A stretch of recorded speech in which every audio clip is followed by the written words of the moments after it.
All right, hello everybody. Welcome so much. My name is Cloud. I'm a street owner of primarily Zelda, Breath of the Wild, Tears of the Kingdom, Echoes of Wisdom. I like the Nintendo Switch. And I'm so excited to show off Tears of the Kingdom All Dungeons for you guys today. This is one of my personal favorite categories. And without any further ado, let's just jump right into it and we'll continue as we go. This is a long run, so let's go ahead and get settled in. And if I've got on the couch with me three lovely co-commentators, if you'd like to take a second to introduce yourselves real quick before we jump in. Moistgoolash, I run this game as well. I'm Nukie. I am the Tears of the Kingdom 100% world record holder. And I'm Glan. I run a bunch of Zelda games as well. All right, so glad you're all here, and of course, always honored to have Pippi as our host. So jumping in right here, as you can probably expect from a Zelda game, this is a very glitch-heavy run. And just 30 seconds into our run, we're already going to get our first skip here if our couch wants to take over while I perform this difficult trick. Yeah, so starting right off, we are going to attempt to clip out of bounds, going through the roof. And this will skip a lot of the Zelda triggers, and she talks and talks. So A girl after my own heart. Professional yapper. Yep. So there we go. We are now out of bounds. Unfortunately, we hit the first cutscene trigger there. That one's quite tough. However, even though we missed it, it's still faster to go back and reclip, so we'll be attempting to get a fast re-entry to out of bounds here. Yeah, so if you do it all successfully, it saves about a minute. But there's like 4 or 5 different triggers that you can hit, and they all have different consequences. The first one to hit is actually probably the best one to hit, but some of the later ones can be really unfortunate.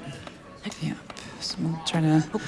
There's a very precise texture setup I'm looking here for us to clip. Let's see if I can get it here.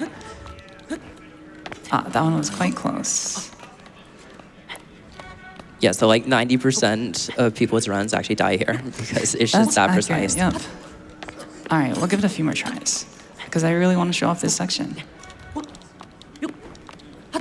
There we go, Nice. We're back. A few more tricky jumps here and we're in the clear.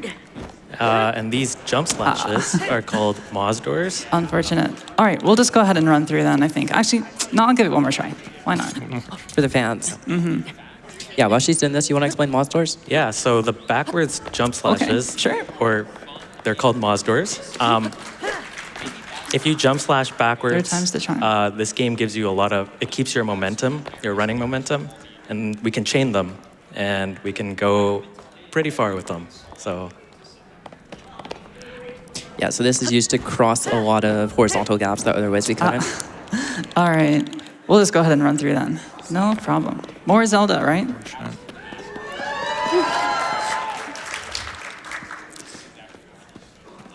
Yeah, and running through actually has a funny, it's not a time loss or a time save, but it's a funny side effect that we'll get to later. We'll see later. Just remember the words microwave sword.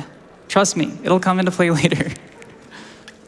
But yeah, just some more Zelda dialogue here. And it is important to mention that we are playing on version 1.0.0, which is the original release of this game, due to the number of exclusive glitches that it has to offer. And those exclusive glitches are quite numerous, and so we'll be getting into all of those as well.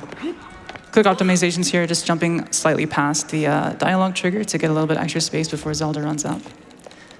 And yeah, this, like I mentioned, this run is quite glitch heavy. And in recent months, we've actually pivoted to playing on 1.0 as a slightly more optimal route. Beforehand, we were playing on a slightly newer patch with different glitches, quite a different experience. A very fun run, but I think, personally, I prefer this route. There's a lot of interesting stuff that I hope we'll get to show off for you guys, even if we weren't able to showcase the full intro out of bounds. I'm honestly forgetting the jump cues. It's been so long since I've actually run through intro normally. Just to touch on 1.0 a little bit more, I believe every main category is actually on 1.0 now, aside from AMQ. Yeah. Did you manage to get record with? I'm still a few minutes behind. Yeah, so 1.0 is pretty dominant in this game by now. But yeah, over the past year or so, we've kind of had a bit of a 1.0 revolution. Before it was just any percent and 100% playing on this version. And now pretty much almost every category is optimal on 1.0 due to the crazy number of glitches that has been found. And I consider that a win because 1.0 is the second most accessible version. in terms of just being able to pick up the game and play. So now that we made it to the end of intro, we are treated to almost 4 minutes of cutscene. And now, let's settle in. Let's have a little bit of a movie night. What do you guys think? And we got some popcorn. Moist, you were supposed to bring it. Oops, my bad. Oh, next time. Well, anyways, now's a good time to kind of go over what we'll be looking at in terms of the speedrun. So this is Tears of the Kingdom All Dungeons, right? And if you're not familiar with All Dungeons, it's a very popular category that almost every Zelda game has. And All Dungeons is simply complete every dungeon and then beat the game. And so that's what we'll be attempting to do. It's basically a bit of a longer any percent, but we get to explore a lot more of the game. We get to explore a lot more of the glitches that this game has to offer, of which there are many.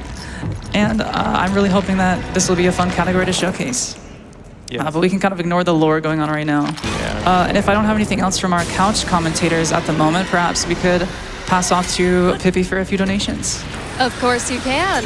Here's $50 for you from the Paladin Breakstar, who says, Tears has a really cool glitch. It gets Link out of a terrible stitch. We all want to see. It fills us with glee. So let's beat this incentive on Twitch, which is a lovely reminder that we do have an incentive that just opened a few minutes ago to do the Prologue Escape Showcase that Cloud is going to show off for us. It currently is about $50,000 away from being met, which, oh my gosh, it's already like almost $10,000 gone. Y'all are incredible, but I want to see that glitch showcase, and I hope everyone else does too, including Ganondorf, who's talking right now. So Thank you so much. And just to touch on that incentive a little bit, to give you guys a tiny taste of what we're going to see, because I don't want to spoil too much, because it's really cool. But just a couple months ago, actually after this run was already accepted into GDQ, a glitch that was kind of a bit of a white whale for the glitch hunting community was finally discovered, which is a way to transfer Link from the prologue into the full overworld, as they are on separate maps and there's no other way to travel between them other than going through this cutscene that we're watching right now.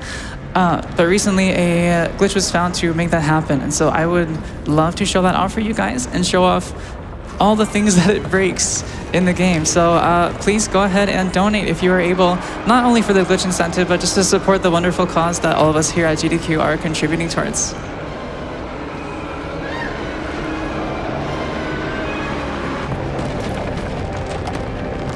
as the world falls apart, can I give you one more donation? And we should have time for one more donation if Sure you got thing. anything for us. I've got $100 for you from Mads, who says, had to get in on Totke. I've been watching AGDQ with my partner Alex for almost 8 years now. We are now married, and I hope to spend many more years with you and AGDQ to come. It's really sweet. All right, so after this cutscene here, we're gonna get into the kind of intro tutorial section of the game, which is the Great Sky Island. Basically analogous to the Great Plateau in Breath of the Wild. We're gonna get our 4 main abilities there. And, you know, it's kind of set up to, you know, teach you how to explore the world and stuff like that. But actually, right at the beginning of this section, we're gonna be doing a trick called Cog Skip, which is gonna make more use of that kind of backwards jump slashing that we already saw. So we're gonna start off in the Room of Awakening and pick up the Decayed Master Sword here first. Right, exactly. Thank you, Glan, for that explanation. And the benefits of Cog Skip may not be readily apparent, but we're going to be skipping about a 45-second cutscene by doing so. I mean, Zelda runners, we have a lot of cutscenes, and we like to skip them where possible. And fortunately, we have a pretty big one here.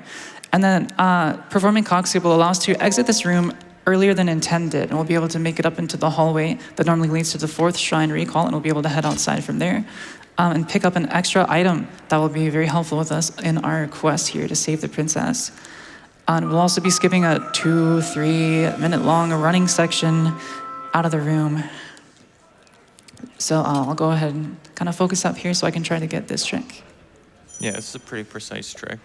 Yeah, Cog Skip's a bit more precise because you're doing one of those Moz doors off a slope, and it requires a pretty precise position as well as a good angle, because whenever we turn around, we want to be going towards that ledge behind us.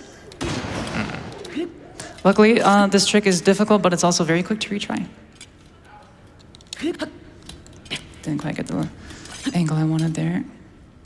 Yeah, so you have to run off here and jump with downward slope speed to just barely make it up there. That one looked close.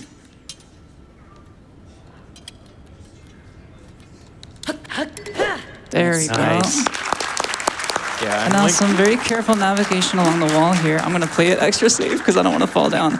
If you're wondering, has anybody ever fallen down after getting it? The answer is yes, and that person was Everybody me, has. and it's happened multiple times. Everybody has done it. Yep. So now we're just gonna run out this hallway here, and we're gonna get a little bit of a taste of what's to come later on GSI. If you look to our right here, this is the Recall Shrine. In Breath of the Wild, as we saw that lovely run on Monday from Player 5 and Mikey, you can clip into these shrines here.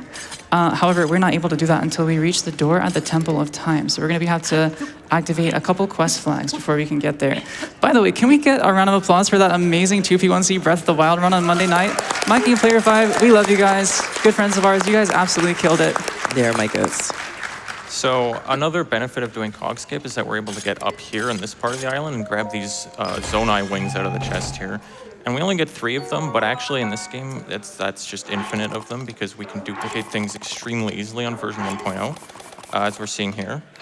So this is 22. Zonai sort duplication. So basically what Cloud is doing is she's queuing up a bunch of Zonai devices in a spot, in a position where Link can't actually take them out. There's no room to take the wings out. And then sorting and closing the inventory at the same time basically just gives you back the exact same number that you queued up. Now, a lot of the glitches you'll see in this game come from the inventory and the menuing system. It's quite exploitable, and so we will be making the most of that as we can. Okay, so from now on here, we've got what I consider to be the hardest segment of the run. This is what we call Early Ascend. So Temple of Time is quite low on Gray Sky Island, right? And Ascend, you can see right behind Link in the distance there is the high uppermost shrine, English. So what we're gonna be doing is we're gonna be performing basically a 3-minute long save load warp setup.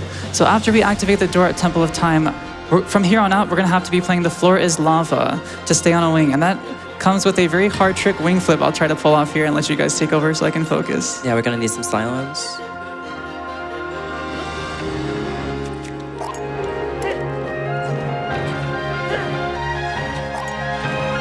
Might work? Not quite. All right, we got the initial flip, but the last swing was too far. Okay.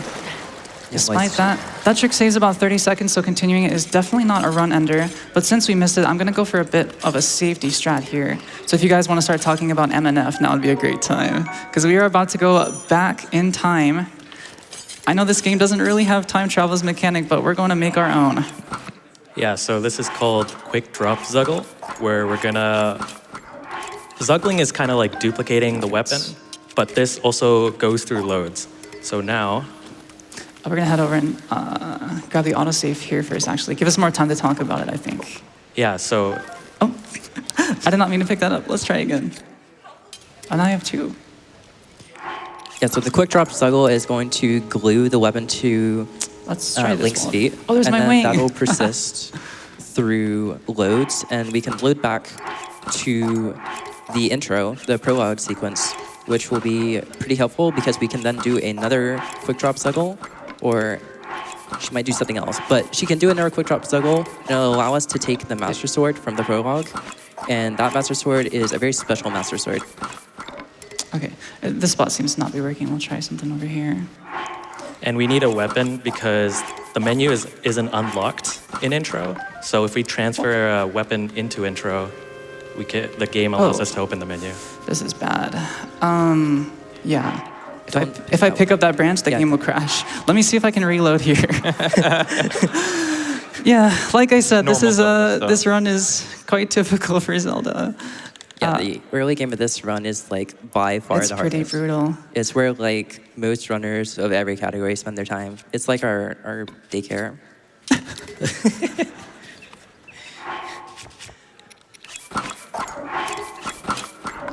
Okay. So this game has a lot of menuing based tricks, and a lot of them are very similar. They're like 1 or 2 steps apart.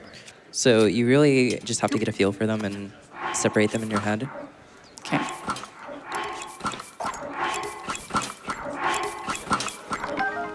Okay, something's a bit off here.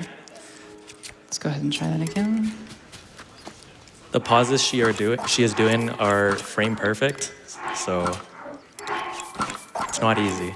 Yeah, a lot of these miniatures are frame perfect. It's very silly, and I don't mind despawning. I think, yeah, I'm missing the second pause.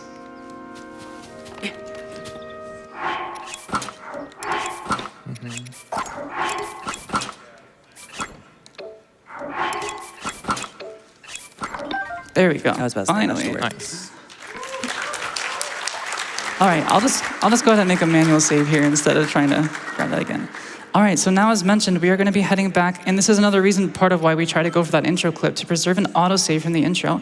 So now we're going to be heading back in time, and once we pick up that branch, that'll give us early access to the inventory menu, and then we'll be able to perform basically another similar glitch to smuggle that MNF, message not found sword, out of the intro here. So Yeah, we've got our so- tree branch. Yeah, so the Master Sword that Link has in the intro is, you're not ever supposed to see it in a menu, so it doesn't actually have a name. It just uses the placeholder name message not found. And this is a special weapon, as Nuki said. The main property of this weapon is that it never takes durability damage. And so it's going to be a very useful weapon to have just for all the combat during this run. Right. But we're actually going to be able to abuse that in a special way as well. We can talk about that Okay, later. and now we've got the Master Sword on Great Sky Island.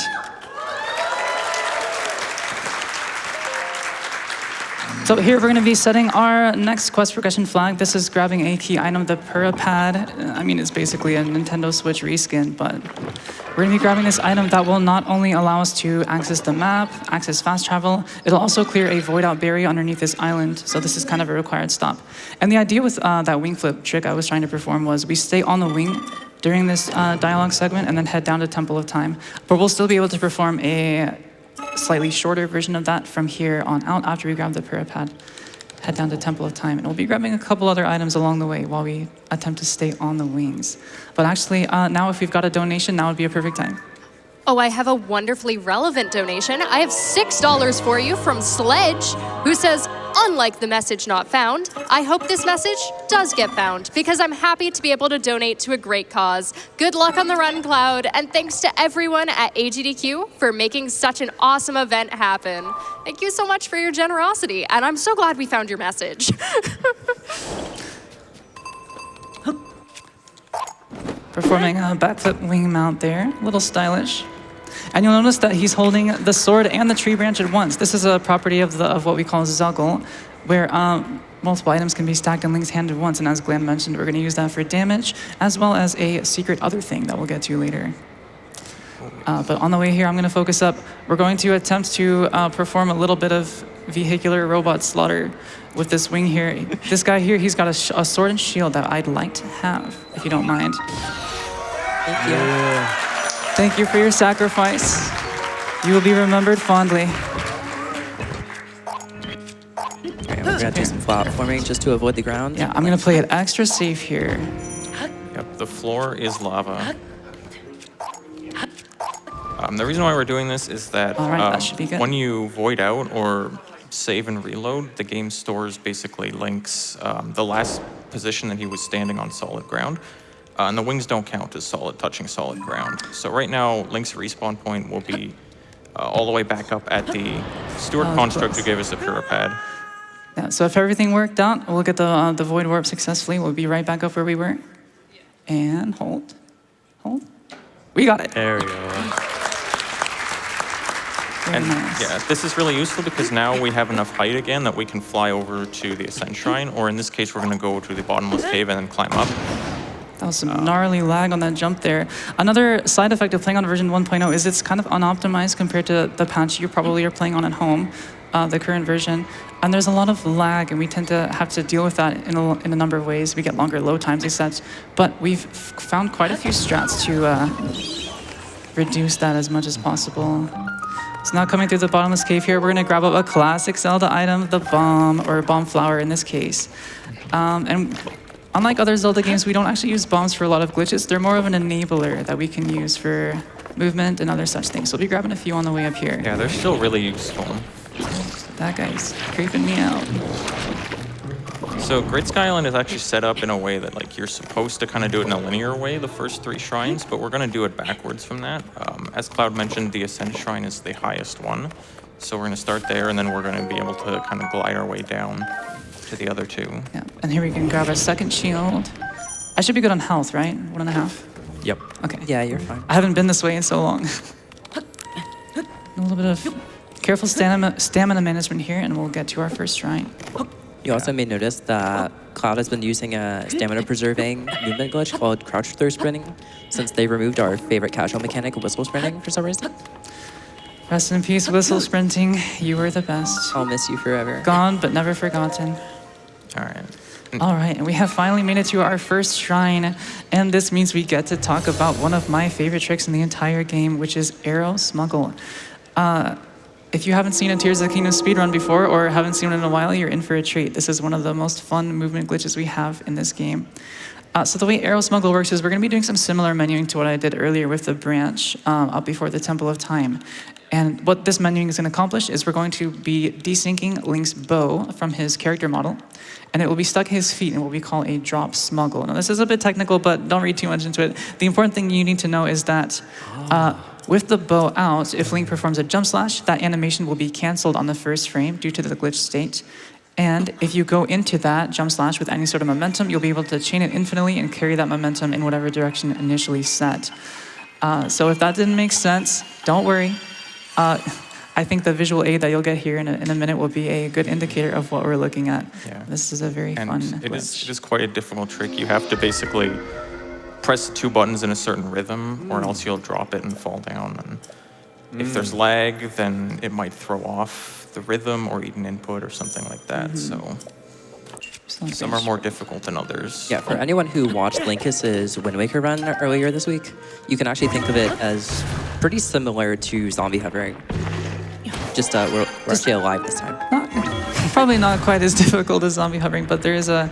Basically, this game is about to become a rhythm game for the next 30 minutes or so. So we're gonna grab our first there. That's the last robot we're gonna harm, I promise. Grab a second bow up here. And it's just very handy that our first shrine Ascend has 2 bows in it. I believe it's the only shrine that has 2 bows, so since we need at least 2 for this trick, it works out very well. We're gonna go ahead and set up here.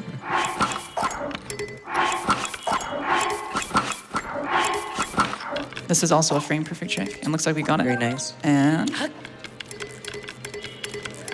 Yeah. this is arrow smuggle. You have no arrows, by the way. Is that what that says? No te quedan flechas. I'm not going to try to pronounce the Spanish. And there we go. There's our first shrine out of 4.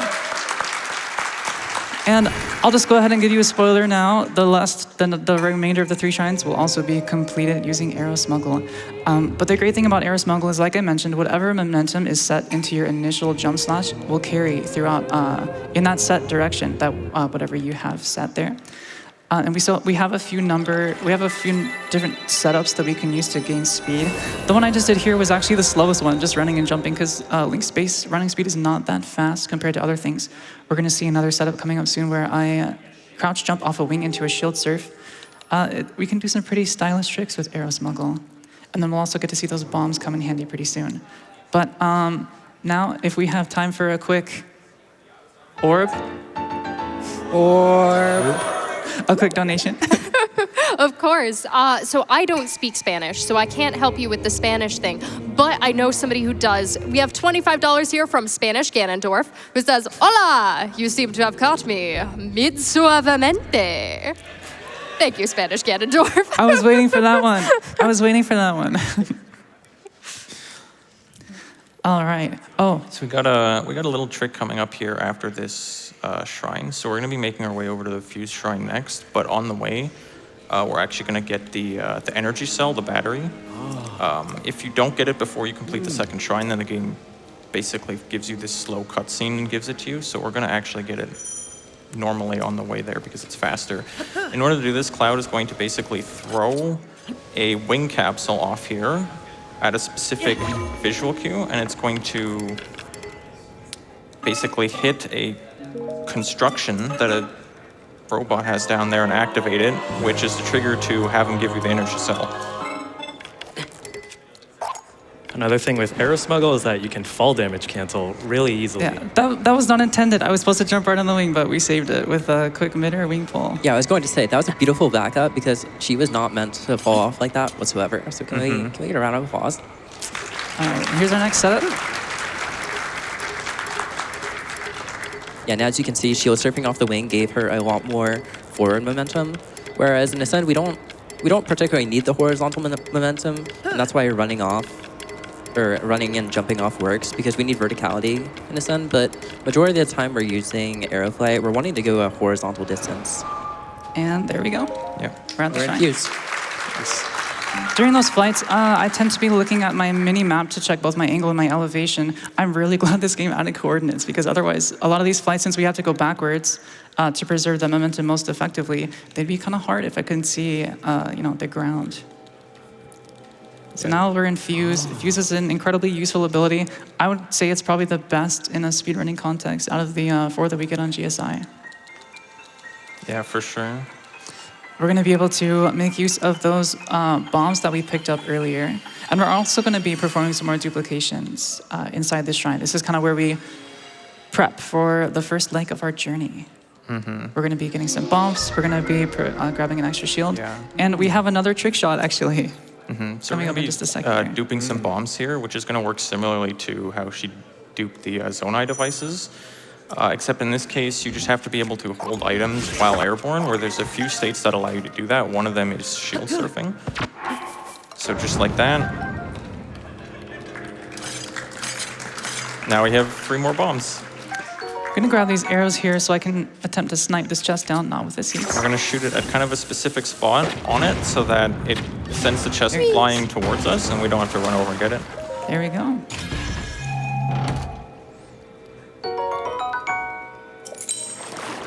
And we have to be very careful with these bomb dupes. That's a side effect of playing on the version that we are. But if we dupe in the water, we can pretty much get it with no repercussions. Yeah, It's probably worth mentioning too, sorry, that if at any point we die or have to reload a save, we will lose arrow smuggle and have to set it up again. Yeah, kind of one of the things, like Cloud mentioned that version 1.0 is kind of unpolished. There's a weird bit of jank when it comes to duping bombs that they can just blow up if you dupe too many of them. So doing it in water, make sure they don't blow up. All right, we're gonna go for a cutscene skip here by staying high over the trigger. We also glossed over it, but she just duped one of those bomb shields with the turnaround. Frame perfect, by the way. And there we go, we got the cutscene skip. That saves about, 8 seconds, I think right? it's 8 seconds, yeah. Not a tragedy if you miss it, but there's a lot of cutscenes in this run, so thank you all. All right, now we're gonna, to get to Ultra Hand, we're gonna be performing a pretty normalized setup that was actually created by Player 5 sitting on back couch there, so shout outs to him. And this one's pretty tough, so I'm gonna ask for silence as we set this up. Buffer slash into 4 side hops, 2 forward parries, aim towards the shrine, another parry.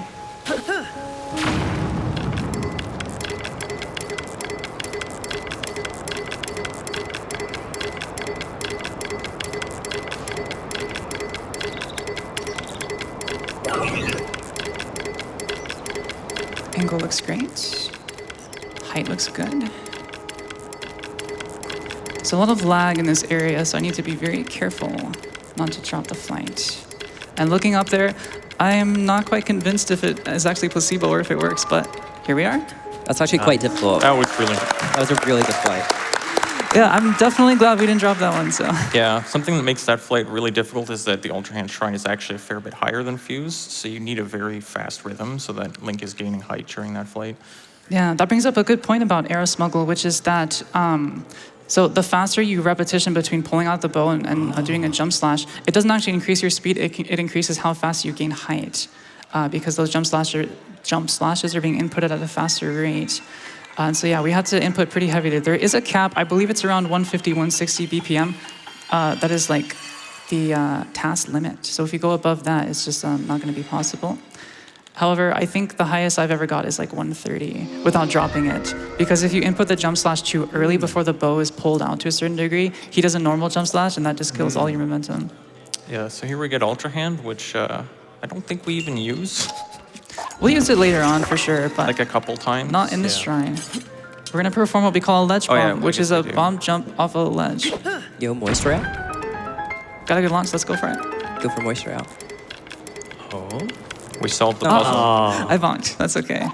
We can use this rail as like a redirect to kind of launch you right to the end.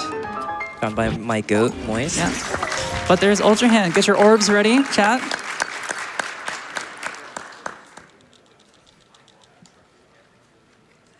Orb. All right, and now that we've completed the first 3 shrines, we've got all the necessary quest flags to head back to Temple of Time and open the door and grab our last ability, Recall. I say last because there is auto build off of Great Sky Island as well, down in the depths, that the old routes used to get. But part of what makes this route in 1.0 more optimal is that we completely skip auto build. 1.1.1, the other version that used to be ran, has a very great glitch that we can use to move around, but we're not going to be making use of that. And here for this setup, we're going to backflip onto a wing and kind of use that as our ramp. You're telling me we don't take selfies with the camera? Maybe after the run. There we go. Very nice. Nice. I think we could probably squeeze in some donations. Yeah, now would be a great time actually. Just Oh, got a cutscene coming up. wonderful. I've got $100 for you from Shaded, who says, wait, Link can fly? Yeah, it's got all the sky islands. You have to be able to fly, right? We also have $25 from Sapphire Gray, who says donating during Take because I need those orbs that are prizes. Orb? Excellent. Yes, and if you would like to take home your own orb, just like Link is doing, hey, check out all the neat prizes that are open during this run. And also check out the neat incentives. Remember to hit the incentive button while you're donating to a great cause because, hey, we're less than $50,000 away, everyone. We're making great progress, but I believe in y'all. We still got a little work to go. Thanks so much. We should have time for one more actually. Excellent. I've got a special $25 donation for you from Sir Tapier, who says, good luck on the run, Cloud. So glad to catch another Top-K run of yours in GDQ. Thank you for the continuous support for the community, and I'm glad to have worked alongside you. Thank you so much, Tapier. That's my goat. He just got married. Can we get a round of applause? GG's on getting married? Yeah, we love you guys. Happy wishes. Thanks so much. All right, so now this dialogue here, we're gonna attempt to open the door. We can't because we're missing a heart container. However, Raru's ghost is gonna give us the fast travel unlock. So now we can head all the way back up to Room of Awakening and complete that recall shrine that we passed by earlier. And before we get there, I'll give you all one guess as to how we're gonna get to the end of that shrine as quickly as possible.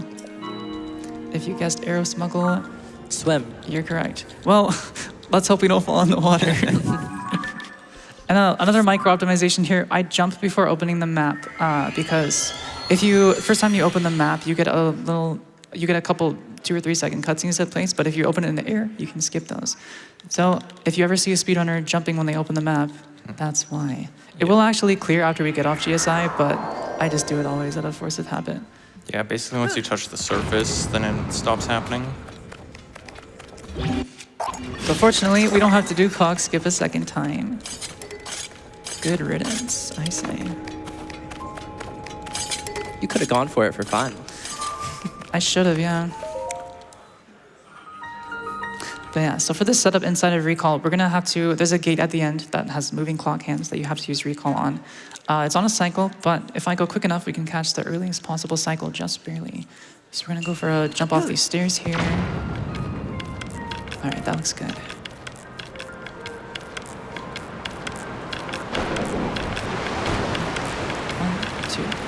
Is this the last orb of the run? It is, and we Ooh, caught the very great nice. cycle. There we go. All right. And yeah, as Nukie mentioned, this is the last orb of the run. So, orb fans, get your chance ready.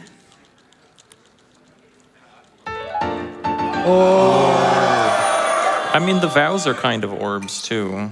That's true. That's true. I like to think of them as Pokeballs. Those are orbs. All right. Well, we mentioned earlier that we have some load manipulation strats, and we're going to do one here. Coming out of the cave, they generally use different loading triggers than the overworld. So instead of just warping directly back to Ultra Hand, I'm going to jump up on the wall here. And this gives us about a 3 or 4 second faster load out of the cave on average. Just because it gives the overworld a little bit more time to load in before we make that warp. And now we're just going to be performing that same backflip wing drop into arrow smuggle bomb launch. Did those words make any sense? But yeah, trying to set up our angle to get back to TOT. We're on our way to finish GSI. Yeah. Oh, and the nice thing is if I mess up here, I can get a Korok. But should you? We'll ask the 100% world record holder what they think of Koroks. Please don't. Okay, I'm a bit low, so I can turn around here just to get a little bit extra height. There we go. Do you have a moment for the world's quickest donation? Yeah. Because we have 5 very relevant dollars from a Korok that says, "Yaha! You found me!" GDQ wouldn't be GDQ without a Pippi Korok impression. Not today, Korok. But yeah, thanks so much. We're gonna grab a hard container here and then open the door for our last setup. So we actually probably have time for one more donation if you'd like to read out. Would you like to hear from more Koroks? Because Bring them on. Bring them on. I don't have any more Koroks directly at this moment, but I do have $50 from Captain Stitches, who says, "I would love to pay more attention to this run, but this Korok needs me to help find its friend." Good luck on that, Captain Stitches. All right, that's our last quest flag, so now we can finally open this door here. We've got one more arrow flight on GSI and then a very long one afterwards. We're gonna head to Lookout Landing next to get the paraglider and the associated quests that will unlock the dungeons for us. And this setup here we're gonna do is one of my favorites. I'm gonna buffer a jump slash to drop a wing at a specific distance and then perform a bit of a normalized setup to get a nice launch off the nose tip of the wing. So let's see if we can get it here.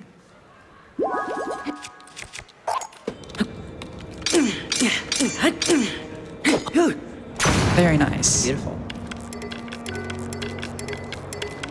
And that'll take us all the way to the end, and that's Great Sky Island.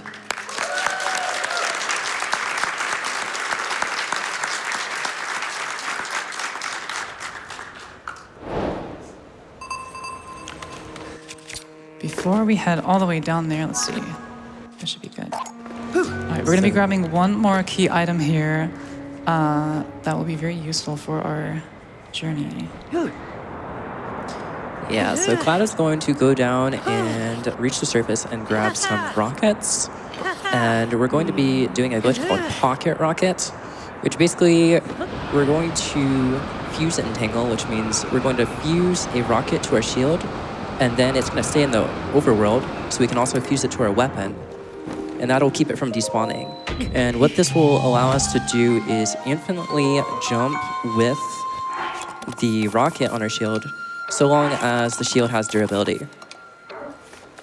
I think splash right here will come in useful for later quests. And so yeah, I'm gonna request for quiet for this part here.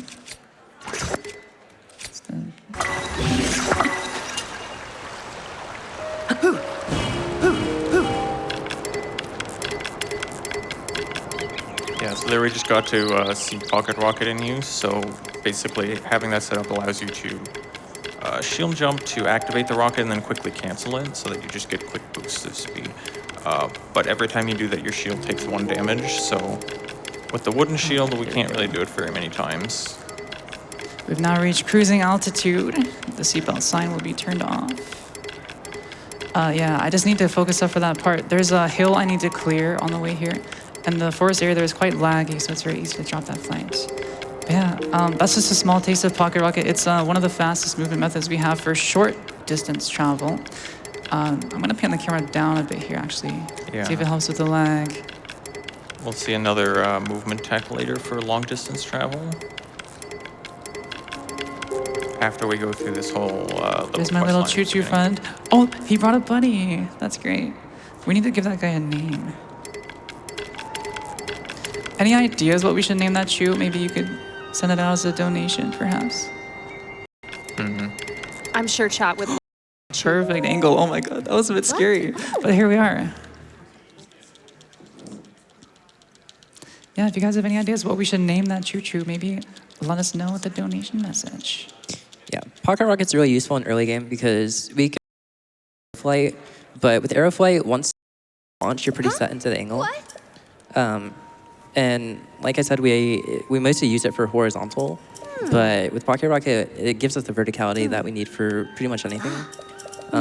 As Glan said, the wooden shield has pretty low durability. So after Lookout Landing, we're going to be making our way to Castle to get the Highland Shield, which has 800, durability. I believe. Yeah. Any Pyrrha fans in the audience?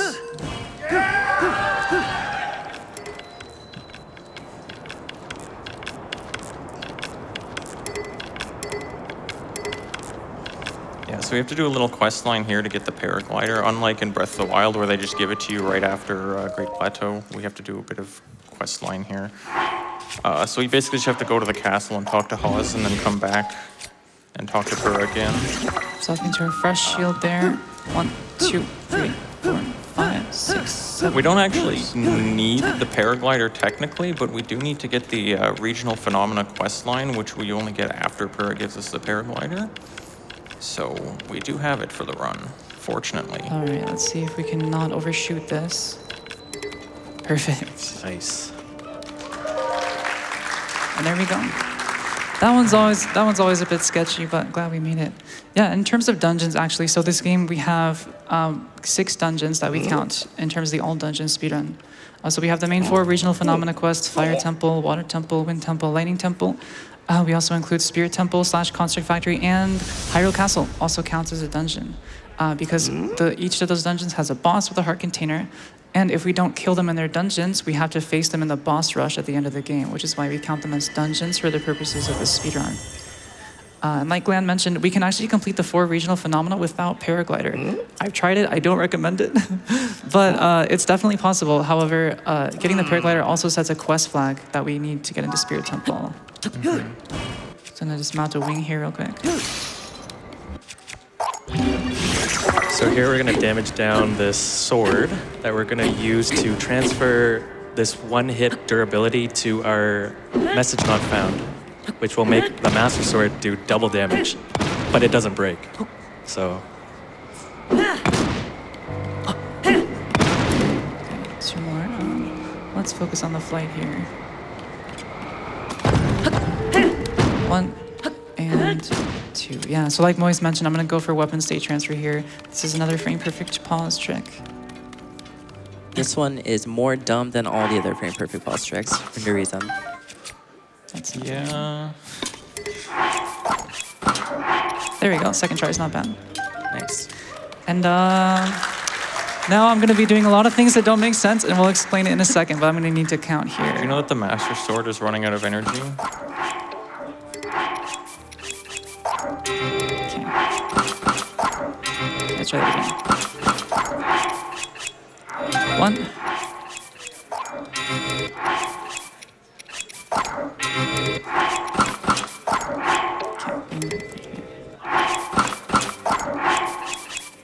2.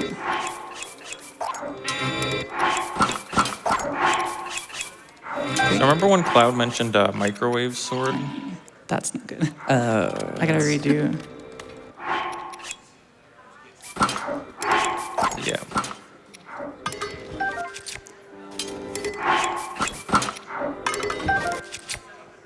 Yeah. The Hylian microwave There we go. is what we're constructing right now. I'm gonna get rid of these. You can throw. I'm at 3, right? You should probably throw if you're not sure. Throw and check. Okay, we'll just do that. I need to get rid of this anyways. Oh, that was something else. Nice little firework for you. Yeah. Okay. I'm gonna focus up here.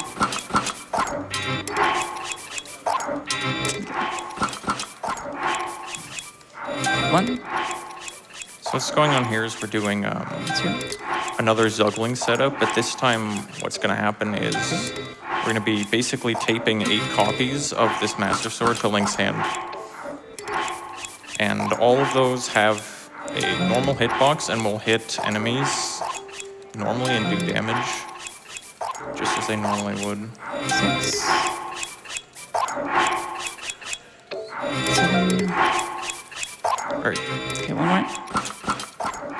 The last one always gives me trouble for some reason. Okay, let's try this. There we go.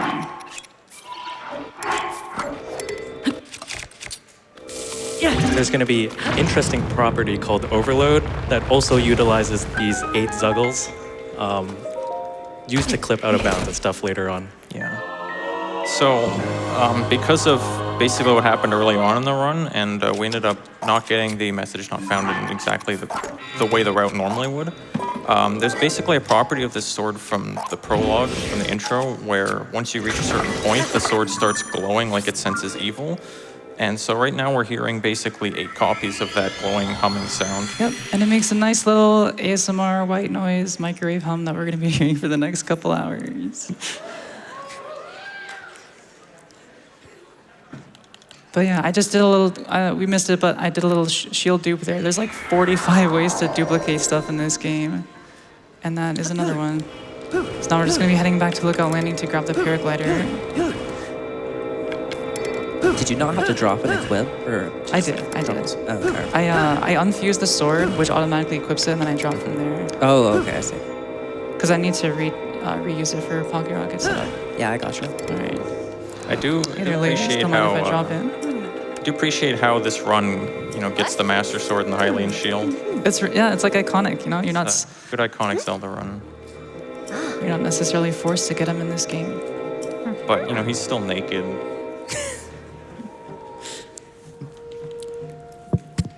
Do you have time for just a couple of shoe suggestion names? Yeah, for sure. Because here's $50 from Sir Nine Shark, who says donating to suggest a name for the Chew in the Take run. Chewiigi. Best of luck on the runs. Chewiigi. Let's beat cancer. Also have $25 from Eno, who says name it GD Chew. Oh, That's a good one. that's not bad. That's not bad.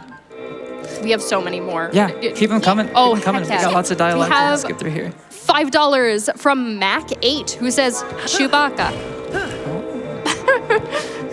Plain and simple. Also $10 from the third Stan.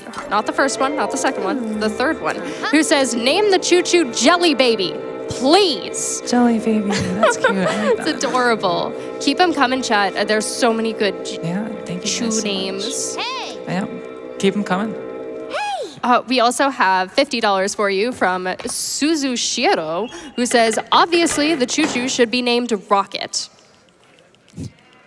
Rocket Chew. Rocket the Chew. We're gonna need a chew committee to filter these out. Do you have time for one more donation? Yeah, Because I got Keep 'em $50. rolling, keep 'em rolling. Oh, Yeah. you've got it. We've got $50 from Simply Snaps, who says, wow, it's so cool how you stood on wings to avoid your respawn coordinates, changing on GSI. You should do that in all the dungeons, too. Sounds like a fun idea, Good luck with the runs. So proud of you. thank you so much. Do you have any thoughts on their suggestion?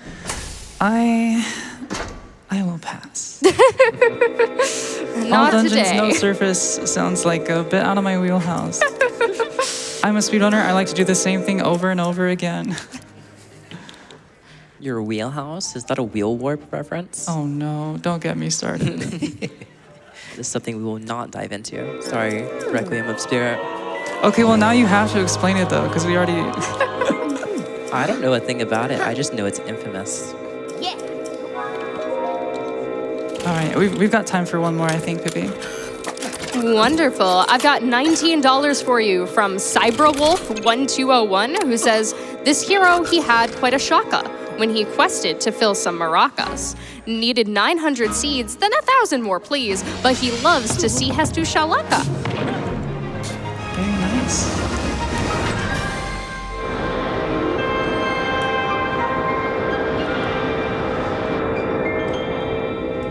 Do you have time for one more quick Yeah, one? I think we can just get in sneak in one more. Perfect. We got $25 from Universal Giant, who says, here at Games Done Quick, we know you have a choice in how you fly.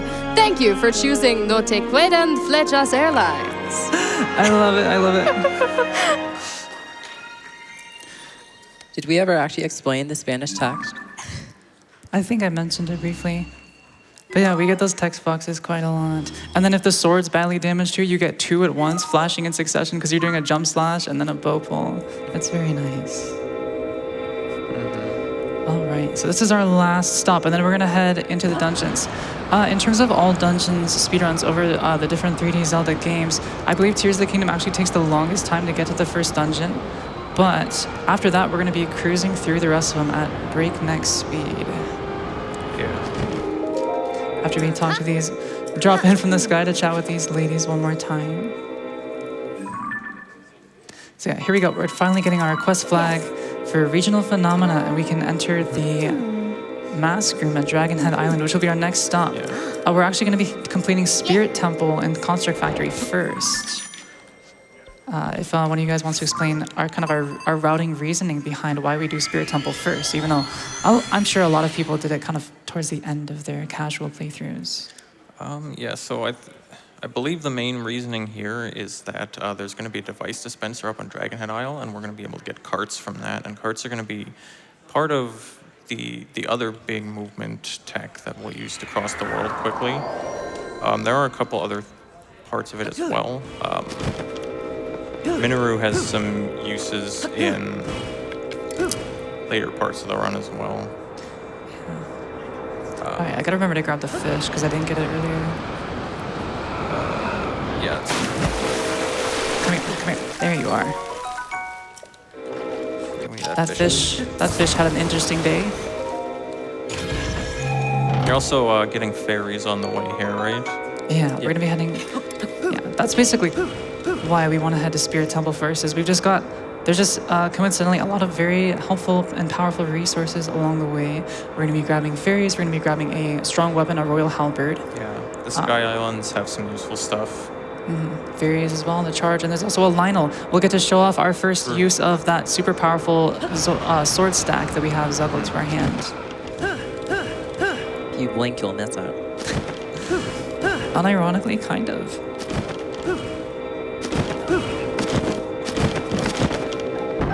Yeah. So after this, we're going to be heading down towards the surface to a Bokoblin camp, and we're going to get a... is it a royal halberd? Yep. Yeah. So the thing about the message not found sword is it's very strong and unbreakable. However, you can't fuse anything to it. The devs never gave it that property because it's not meant to be fused, right? It makes perfect sense why they wouldn't give it that. But what we can do instead is Zuggle has a property where if you are holding another weapon, kind of as like a carrier, and anything you fuse to that weapon, the fused material will be transferred to each of your Zuggled weapons independently. So as you can see, the math checks out that we're going to be able to do a lot more damage with the fuse ability on our Zuggled stack. And the reason why we want a royal halberd specifically here is that the royal weapons have the perk on them, which is improved flurry rush, and that's going to be useful for fighting Ganondorf at the end of the game. Hello, goodbye. Just get more damage with it. Other than that, it doesn't really matter too much what kind of weapon we have. Yeah, it's more for the durability. I actually don't, well, we can get there at the end. But yeah, I have my sights set on that Lionel right there. She also grabbed a topaz, which is going to be pretty useful for big boards like RB, Gerudo, And goodbye, Lionel. So that's the power of 9 permanent critical hit Master Swords at the same time. While we're waiting for him to die here, use the downtime to do a couple more items. Yeah, so basically at this point, we almost have like all of the items that we want. I'm gonna be grabbing this. There's a bit of RNG here. You have guaranteed 20 arrows, but we got the extra 10 drop, which is nice. It'll make the run a bit more lenient for us. Yeah, so Cloud's gonna do a little trick here with the bow. So she's gonna pick up the Savage Lionel bow while not carrying a bow, and then pausing on that and equipping a different one. And now basically Link has the Savage Lionel bow equipped, but it doesn't actually think it's the Savage Lionel bow, so essentially she has 2 Savage Lionel bows. Yet another dupe method. There you go. Yeah. All right, we're gonna put our charges in this little gumball machine here so we can get a good drop. This is RNG, but it's like a 98% chance to get what you need. We're gonna grab carts and steering sticks. And another property of the Zuggle stack we have is all these actors attached to Link's model puts us in a state of what we call overload. And when you're in an overloaded state and you interact with a mountable object like a horse or a steering stick, it actually ignores collision and you can clip right through. So we'll be looking to do that here to get into the... Yeah. I think I'll So ordinarily, kind of the only thing stopping you from doing this sequence early is that you're supposed to open There it is. like a door that requires you to have enough health, like we saw at the end of GSI, and it requires you to have 10 hearts. Nope. And we just did it with 4. But we just clip in. There's actually a way to get in early without even using glitches if you do like a precise ascend off a wing. Yeah, actually, we used to do that. That trick I did not like. Or I should say more like that trick did not like me. It killed many a run. It's pretty hard. But just recently, I actually found out that rerouting it to do a clip there instead saves about 15 to 20 seconds due to a number of reasons. Yeah, so this is kind of the beginning of the whole Spirit Temple quest line. So we're gonna have to do Construct Factory first, which is gonna basically involve we have to carry Minoru's mask all the way down to a few different spots. Level out here for a second. All right, and now we're gonna take use of our downtime on the swing to finish duping the rest of our Zonite devices that we've picked up. These are kind of the MVPs of speedrunning here. We got the sticks for clipping, we've got rockets for Pocket Rocket, and we've got carts for one of my favorite tricks in the run that will come up after Construct Factory. Yeah, it's really handy that like when you're at the front of the wing and it's just midair in front of you, it considers that you can't take out the Zonite device, there's no space to. So we can just dupe them. All right, that should be good. And yeah, we've probably got time for one donation. We could sneak in real quick here for the cutscene. Sure thing. I've got $10 for you from Nikuveo, who says, "Sorry I can't hear you over the sound of my 8 Master Swords. Great run, though." We love being in the microwave. Yeah. I'm also interested, anybody who's donating, let us know what your favorite dungeon is. I'm gonna ask Couch as well, what you guys think. Casually and or in the speedrun, for those of you guys, because I know you guys have all run this game as well. I think overall Fire Temple, but aesthetically it might be Wind Temple. Very strong pick. I'd say Wind Temple was probably my favorite casually. And in the speedrun, I could actually make a case for Construct Factory to be my favorite, which is a weird pick because it definitely used to be my oh, come back. I like Lightning Temple too. It has a good vibe to it. Lightning Temple is also quite fun in the speedrun. Reminds me a lot of Spirit Temple in OOT. Yeah, I like those vibes. My favorite is probably Wind Temple speedrun and casually. Nice. My favorite is probably Construct Factory as well. It's got some really cool tech that's coming up. Yeah, so speaking of which, we're about to enter the Construct Factory, or as I like to call it, the Cheesecake Factory, no sponsorship. And you'll see why in a sec, because we are going to cheese the heck out of this dungeon. We've got 4 puzzles we're gonna need to assemble Minoru's construct or robot body here. So, yeah, this is kind of like the actual dungeon of Spirit Temple, whereas the Spirit Temple proper is just the boss. All right, should we go for the hole-in-one? Go for it. All right, we'll try the hole-in-one here. Yeah, we have to put Minoru's mask in the slot, so... You can attach a rocket at the back here and hope it goes in. Sometimes you get scammed. So let's pray that doesn't happen. If it does, it's not a big deal. Let's go, we got it. Nice. Nice. I was like 1 out of 10 in practice yesterday on that. Very nice. Yeah, so here we have to go to basically the 4 Zelda's depots to get the arms and protector. legs. And each one, essentially what happens is once you dispense the part, then the door closes behind you and the door name is opens on the other Minoru. side and you're supposed to kind of go I through am and the Sage of the Spirit. puzzles to do them, but we're not going to I am really happy do any you of have that. arrived. At last, Yeah, we you'll can see. speak You'll with see each what other. we're Imagine gonna. actually solving the puzzles in a Zelda speedrun. I no longer have a body. Couldn't be me. It really couldn't. Without a physical We're going to be form. using another We cannot esoteric-looking yet menu speak glitch face to called face. equipment desync. Basically, we're going to be dropping and swapping bows to confuse the Right. inventory Do into you see thinking the that 4 the bow dropped on the storehouses in ground the is area? still on our person, aka attached to Link's model, right? And so we're going to be gluing a wing onto that, and that wing will also read as being attached to Link's model. And if we prop it up in the doorway, we can actually use that to I hold would the ask you gate to open. visit each of them So, and assemble a body Normally for me. when you get the part dispensed, then the game will despawn other objects so that you can't put anything in jamming the door. This is my request But to you, Link. if we make the game think it's attached to Loyal Link, then it doesn't swordsman to Zelda. despawn. And this is another frame-perfect menuing trick. I know we've said that quite a few times. But all these tricks are a bit precise in the pauses, so we'll go ahead and see what we can do here. Subsuelo. Basically, we're gonna rob the factories and walk out their front door.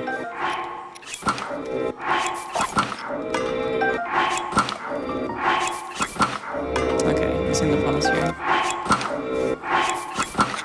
There we go.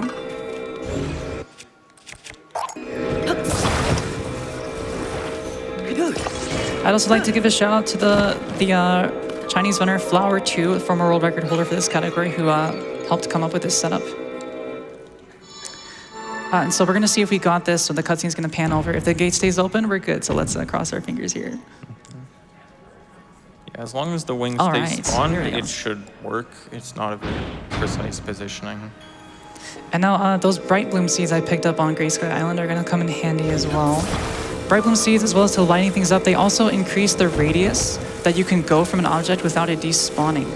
So we're gonna be able to use this bright bloom seeds to shoot these parts towards the center and go and collect some more of them along the way. So Yeah. that's my angle here. That's should be And good. throwing the bright bloom seed like even counts as a hit to activate the rocket. So it's very, very handy. Oh. Got a dud.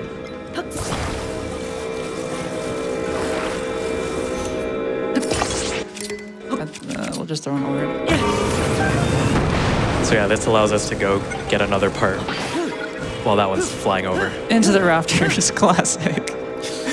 So we'll have to go track that one down. Thankfully, it's got a big bright light attached to it. Pro tip, if you're ever at the mall or something and you can't find your car, just like put a giant light on it.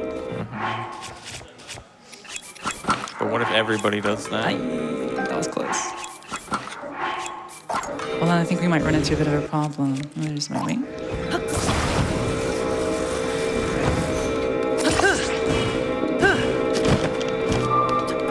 All right.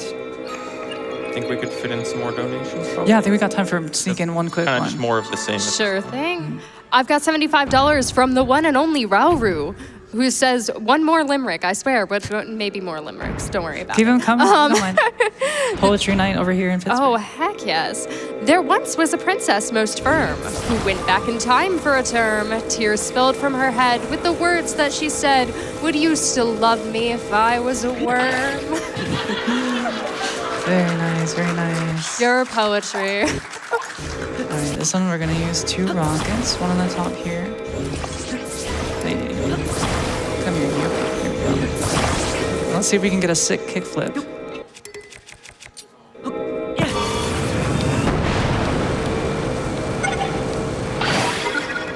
So on version 1.1.1, we used to get auto build, There we which go. would Oh, nice be able slide. to carry these parts for us. But in this version, we don't get auto build, so we gotta invent new tech.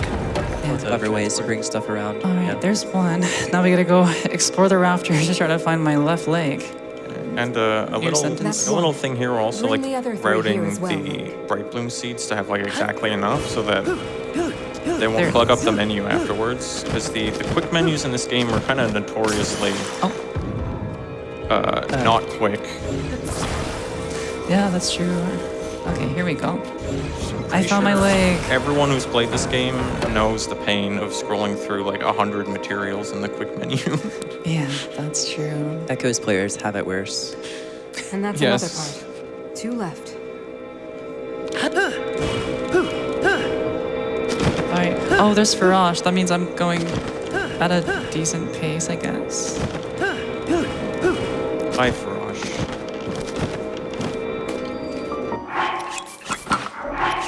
Here we go.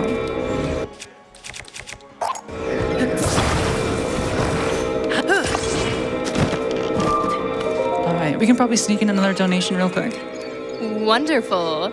We have $50 from Animated Elf, who says, you know it's a good GDQ when we get to watch Cloud show off one of the coolest Zelda speedruns. Let's all destroy cancer, one Korok impression at a time.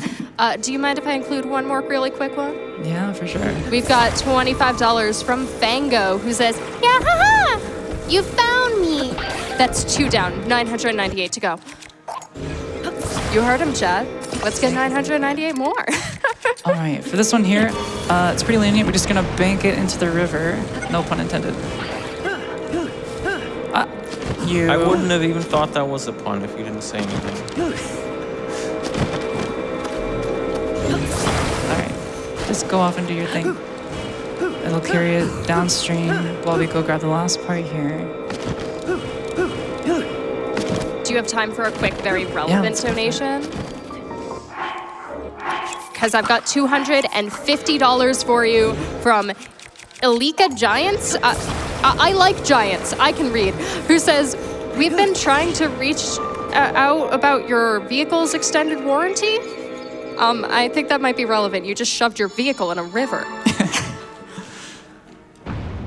If you can't find your car, do you turn it into a boat? We may do. All right, that's our last part here. We're gonna be riding this one out of the factory. It's really nice I didn't miss any of those because if we did, it's the backups are not great.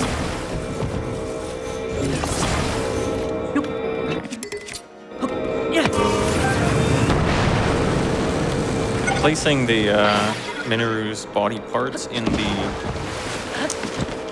slots can be really annoying. Sometimes they just kind of fall over and you have to figure out how to rotate them properly. And Yeah. Ultraman's really cool, but sometimes it's very annoying to use. All right, well, now that we're finishing up Construct Factory, maybe now's the time to talk about more left, magic The body carpet. for my spirit is nearly Oh, yeah. complete. So magic carpet, otherwise known as a cart slide, is going to be our main movement method for long distance, and we're going to be having to make a bit of a trek over to the Spirit Temple to fight the boss and finish off the dungeon for good. Now the way this trick works, and this is why we grabbed our carts. So since we're in the state of overload, we can swap weapons. Since we have so many actors attached to Link's model, the game doesn't know what to do if you swap weapons. So it'll drop an extra one on the ground, and we can perform some more menuing to turn that into a drop smuggle, similar to how I had the bow on my feet inside of Ascend. And now this weapon on Link's feet, it retains its collision. So if we raise up a cart and wedge that collision underneath a cart and then slowly move forward, It should be located here. it'll propel the Link, cart forward let at us go very there together. fast speeds. And so we're going to be attempting to set that up here. This is actually one of the hardest slides in the path run, will the be first very one we're going to see. dangerous. So we'll go ahead and see if we can Fortunately, Yeah, get that. this this- construct body you have built This there section's is very hardly tricky. helpless. In the depths, it's it's There just is a pitch black. platform We can't nearby see where we can anything, and explore once its you get high potential. enough up, which you can't really control, you kind of have to go up high with this tech. There's a bunch of stalactites in the ceiling, like really big rocks that you can crash into. Now And hurry, getting Link. the light route We must is recover time my loss, secret so we stone. don't get the light route. We're just going to navigate through the dark. I'm just going to hop on the construct real quick, otherwise she won't follow us. Yeah. And then we'll get in a quick item dupe. Yeah, so as well. this is basically what Minoru is most useful for. Riding her counts as an airborne state where you can hold items, so it makes it very quick to duplicate. Otherwise, she doesn't really do anything useful. So we got that drop smuggle now, and we're going to attempt to And in fact, slide over. later in the run, she has the potential to soft lock us, so it does the opposite of being useful. All right, there we go.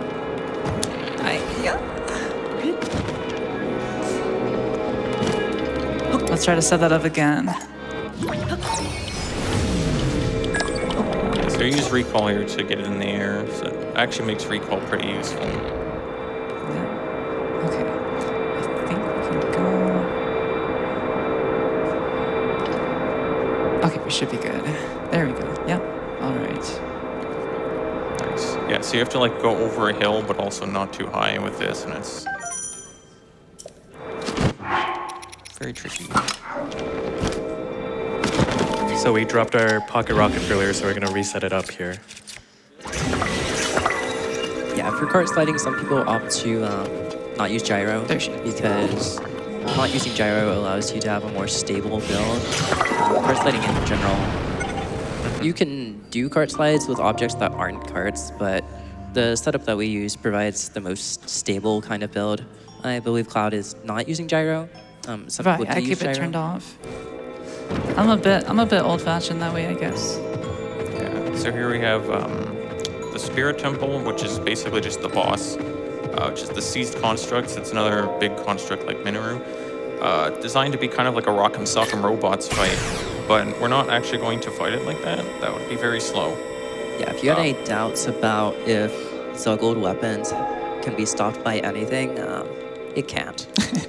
Yeah, so you can do the math on this. We're going to fuse a white main Lionel Saber Horn to our Royal Halberd, which adds 44 damage, and it also adds 44 damage, like power to all of the Zuggled MNFs, which each do double damage because they're at 1 durability. So you can do the math on how much damage that is. And every dungeon boss in the game is pretty much going to go like this. We're just going to have to exploit their weakness and then just smack them in the face.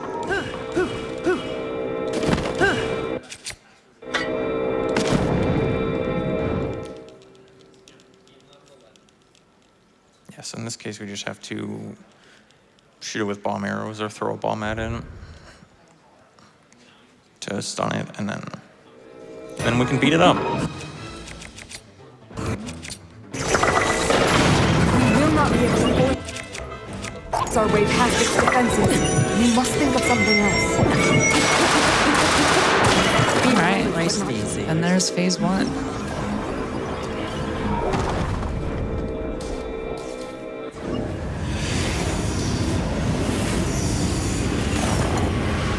Fun fact about this boss, I believe this boss actually has more health than the final boss. I'd believe it. Yeah, it does. Because they really want you to use the robot mechanic.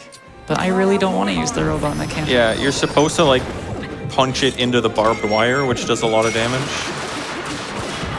We need to recover. And Very there we slow go. though. Now, just one more quick setup here. We're gonna get ready for our next card slide coming up after this dungeon. Just gonna prep a little bit here, and then we'll be finishing off. Yeah, Spirit then we Temple. get to skip 2 cutscenes, mash text, skip 2 cutscenes, mash text, skip cutscene, etc. So basically donation time. Yeah, more or less. There's my helmet.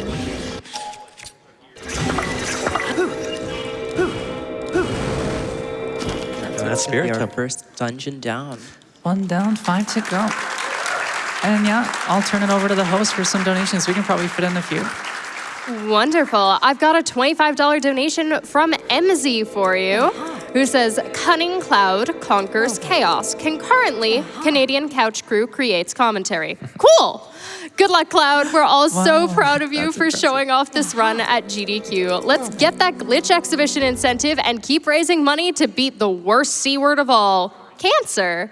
Less than 3. Thank you so much. Would you like to hear some more possible names for that chew? Because we Yeah, have so keep 'em many coming. good ones. Here's $50 from Bob, who says, we should name that choo-choo Chattanooga. Pardon me, boy, is that the Chattanooga choo-choo? We also have $500. Yeah, that's a lot of money. Thank you so much. From Prism, who said, had to donate to name that little guy Chubert. Chewer. Aw. That's very cute. Do you have time for more? Yeah, one more. quick one. Wonderful.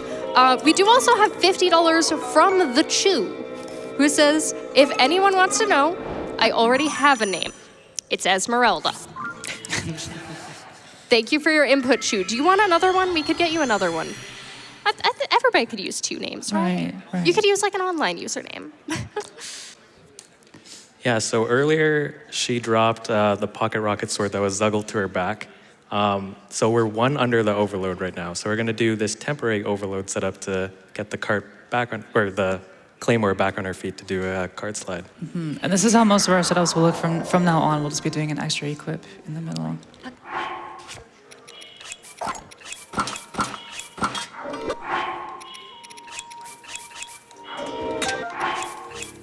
And this specific method also allows us to preserve pocket rocket without breaking it.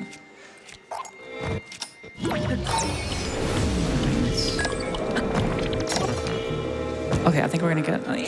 So the next dungeon that we're going to be doing is the Water Temple. The reasoning for this is that Keep your hands, arms, and legs inside the cart at all times, please. Okay, yeah.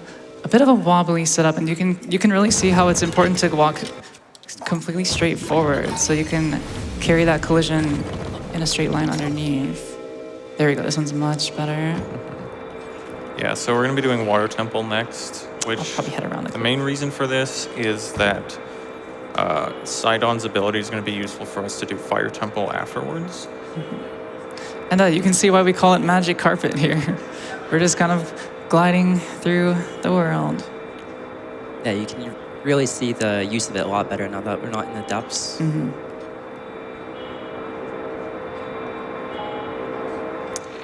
right. And you're going to notice something when we approach Zora's domain here. There's going to be a blood moon. This is a forced blood moon trigger when you enter one of the 4 kind of main towns surrounding these dungeons: Zora's domain, Goron City, etc. Right on cue, right on cue. The blood moon is actually kind of like a technical thing to clear memory, because it respawns a lot of enemies and stuff. So I guess that's why they force one, because just to clear whatever you did at the beginning of the game. And this is becoming a little bit of a theme. We're gonna drop down from the sky and talk to some ladies. Oh my god, it's time for fish drama. Hello. Yeah, for some reason, Nintendo just decided, like, in the Switch era, that Zoras talk a lot, and that's it. They're canonically yappers. Oh wait, a little bit too early. All right, here we go. We can probably throw it over for a quick donation. Sure thing. I've got $25 for you from Anonymous, who says, "Yeah, haha! You found me! Donating to the Prologue Escape Showcase. Great idea, Lil Korok. We're over 25% of the way with there. All right. We can totally make it. Let's watch this game get even more broken." And we are in about, let's see, 8 minutes or so here. We're gonna hit the halfway point of our run. So we are running out of time in a way. Yeah, let's that pick it up, sounds y'all. Would you like another very quick donation? Yeah, just real quick. We have $50 from Sephiroth, who says, "I'm waiting, Cloud. Wait, I think I'm a few hours early."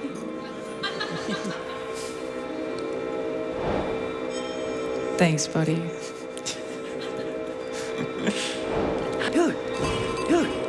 So we're gonna go all the way up here to Mifa Court to meet Sidon.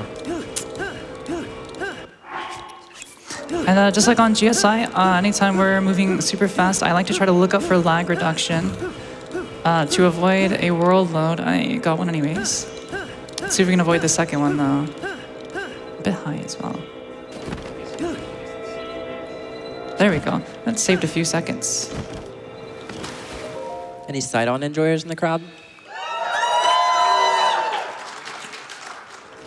Yeah, actually now this next segment here for the next few minutes is just going to be kind of running around doing some quest busy work, nothing too special going on here, but now would probably be a good time to talk about the sage mechanics in this game. You know, in Breath of the Wild we had the champion's abilities that were kind of innate to Link's abilities. In Tears of the Kingdom, the sages, they spawn their little clones that we can interact with, and they each have their own unique ability that is necessary to solve the dungeon.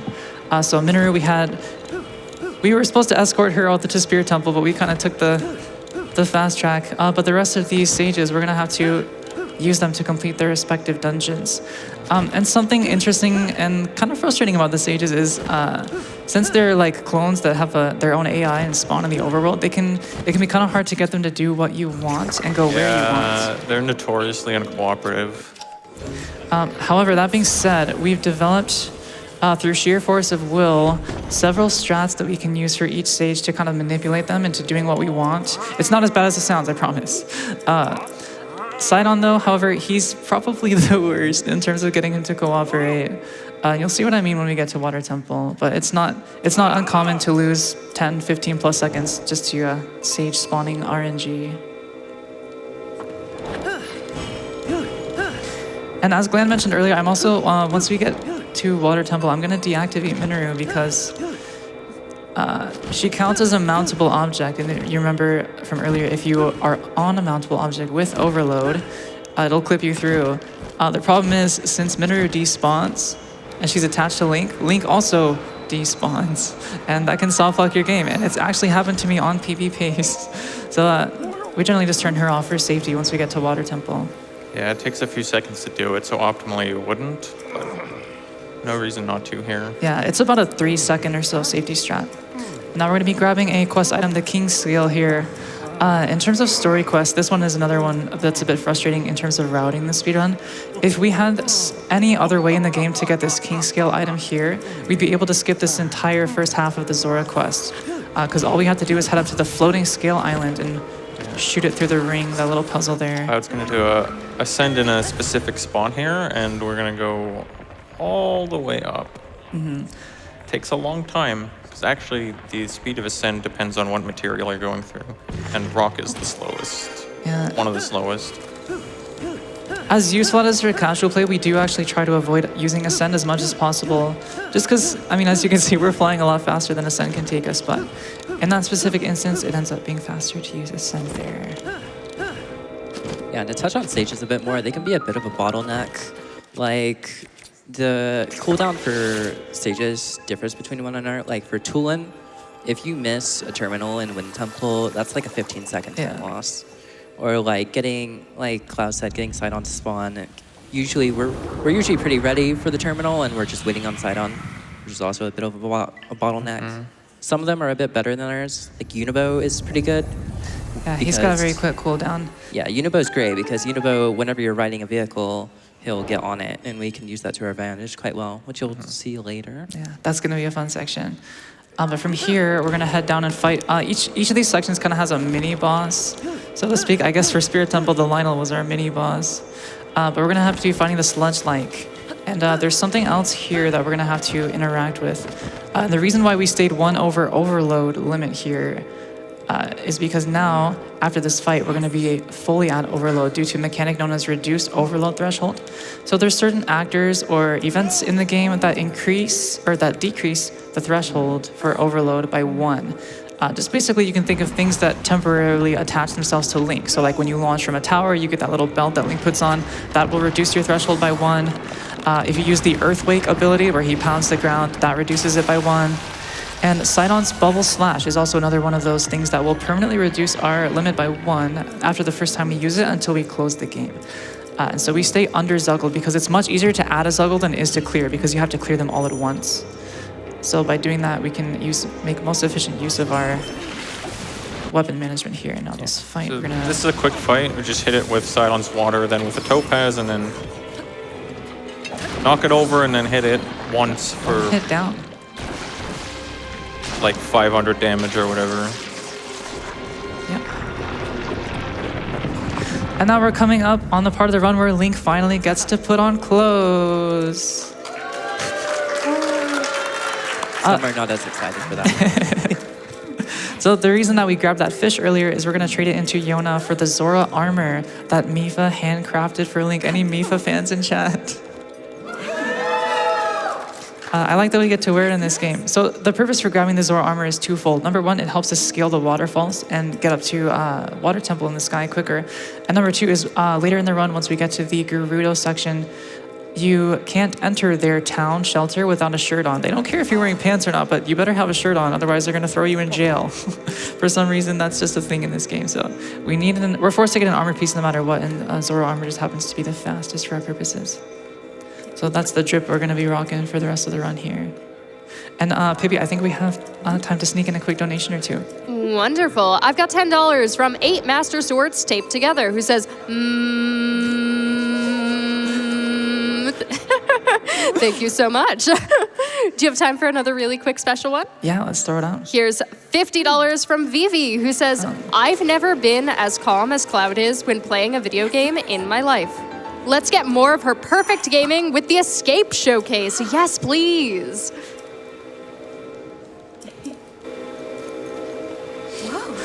And it just occurred to me, I don't know if we ever mentioned it, but we are playing in Spanish, as Spanish has the fastest text boxes for this game, which is kind of rare for Zelda games, for Spanish to be the fastest. However, we are playing with English voice acting, as the cutscenes are faster in English. So a little bit of a mixed language thing we got going on here. It's one of the only games I know of where Spanish is fast. And it's just for the specific category as well. In any percent, we actually use Russian. So this is a cutscene that I hope you like, because we're going to be seeing it quite a bit, where the Sage Ancestor is speaking to the Sage Descendant. And now here we're just going to be heading into the waterworks just to progress the story a bit. We probably have time for another quick donation or two. Wonderful, wonderful. Here's $100 from QB, who says, always donate during a Zelda run. And this has been thoroughly enjoyable. Donating for my boyfriend, Sidon, less than 3. I hate to break it to you, but I think he might be married. Spoiler alert, we haven't got there in the story Oh, I'm yet. so sorry. Is he engaged? I don't remember. I think so. Okay. I think they're married. He's not married yet. You still have a chance.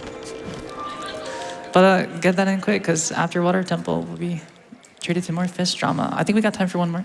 Can we also just take time to say, can I hear some great proposals to Sidon in donations? Oh, like, no. maybe we can talk him out of it. Anyway, Keep them coming. here's $1,000 from Ediot. Woo, exactly. Who says, shout out to the video game with the screaming sword inside. Skyward Sword? Skyward Sword? The sword goes skyward? Well, I guess Fi's not really screaming. She's just telling you that you need to change your battery. Listen, sometimes that's screaming. I know what you mean. Running Skyward Sword, we learned to tune out the screaming. That's telling you you're constantly at low health. Anyway. Poor Link, he's always getting bullied around in these Zelda speedruns. Yeah. But here we see the power of the Zora armor allowing us to climb waterfalls. Very fun. Oh, and we're going to be entering the low gravity section, which means our pocket rocket ability will be greatly enhanced, and we can save a bit of durability by doing less boosts and just let the momentum carry us. And there's the beautiful skies of Hyrule. This section here, casually, you're supposed to kind of work your way through with Sidon, fighting enemies, solving puzzles. But the way the flags work is you can just head straight to the end and activate the trigger here, and he'll say, you ready to go to Water Temple? And I'll say, yep, and he'll say, let's go, and I'll say, okay. And then we'll do that.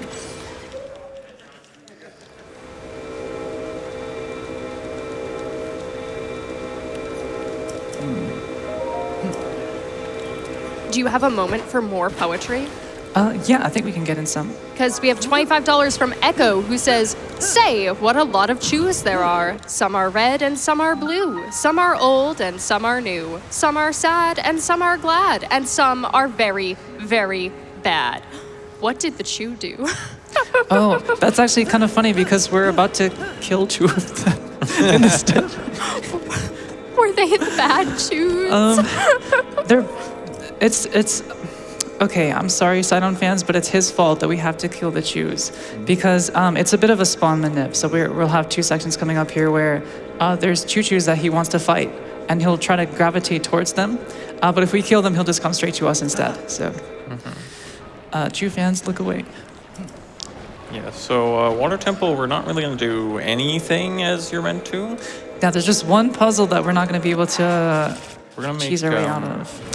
The back in your we're poke. going to make quite a bit of use of the stick clip that we saw earlier, basically to get all the terminals. Yeah, so like Glan mentioned, for Water Temple, we've got a series of puzzles with floodgates and lowering and raising the water levels, as a Zelda Water Temple tends to go. But each one is actually contained within a wheelhouse that we can clip into from above and then activate the terminal from inside. And the problem with Water Temple is that we need Sidon's bubble to do it, and we can clip through walls, but Sidon cannot. So kind of our workaround that we found is we activate his bubble ability before we clip, and then we shoot it really quickly after we clip through. However, the other issue with that is the bubble timer lasts 10 seconds, and it continues during cutscenes. And each time we clip, we have to watch the cutscene of the gate opening. So the first 2 clips we're going to do here are pretty tight and pretty precise. Yeah, it's quite difficult because, the game is just ignoring your collision, so Link will fall through everything, and you need to basically kind of clip through the ceiling and then immediately stop the clipping before he goes through the floor. So I'm going to focus up here for a sec. True fans, this is the part where you look away. I'm still looking at the screen. All right. cutscene's gonna play. This first one's pretty tight. Yes, Very got it. nice. There That's we probably go. the tightest one. I think 2 is probably worse. You think 2 is worse? Yeah, 2's worse, I would say, just barely. Another thing about stick clips is after you clip through, the game thinks you're still on the stick. So you're not able to use your abilities, because you normally aren't able to use them while you're mounted. So I swapped to Ultra Hand before clipping, that way I don't have to resync. Now we can just exit out like this. All right, Chew fans, you know what to do. So you're supposed to like use a hover stone to hold this gate up, but you can just pull it up and then glue it onto an object that's on the ground.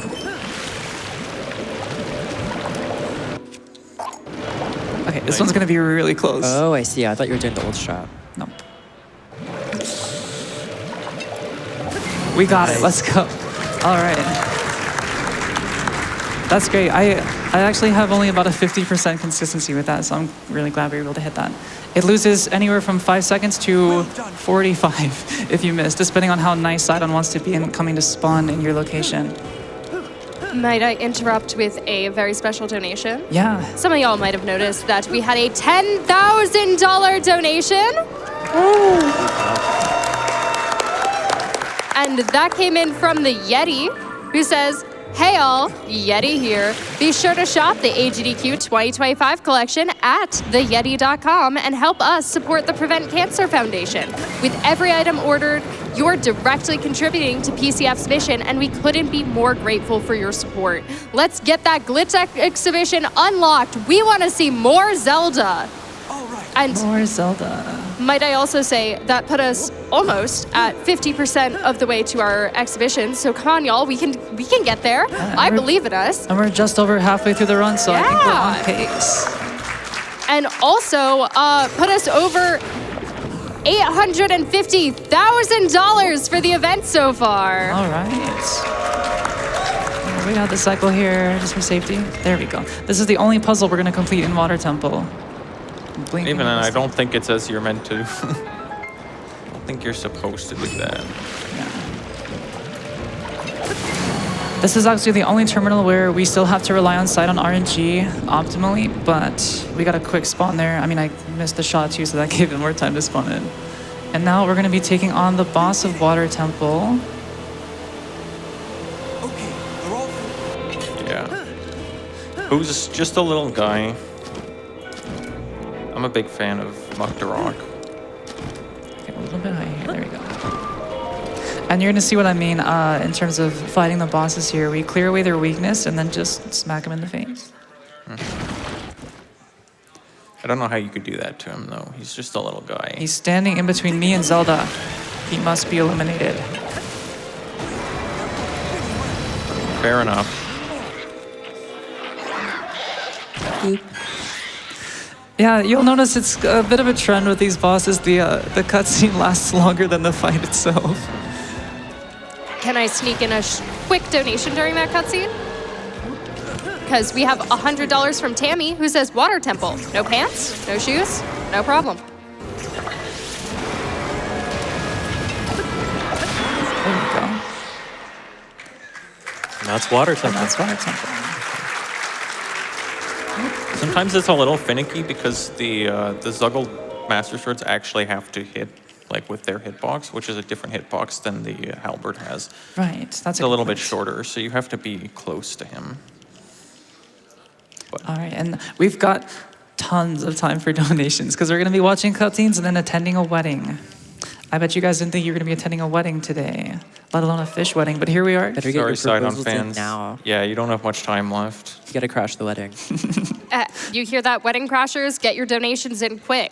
What's the line? Speak now or forever hold your peace. Indeed. But I do have $50 for you from Tolkato, who has another limerick. They would like to say a limerick. Your speed run will always go great when your sword has the power of 8. Link is bringing love from the heavens above. El Ganondorf only knows hate. Loading screen was a bit long there, had me worried. One time I was in a run that was on pace, and I got like a 2-minute loading screen there for no reason. I still have not been able to replicate it. Apparently that's just the thing that happens.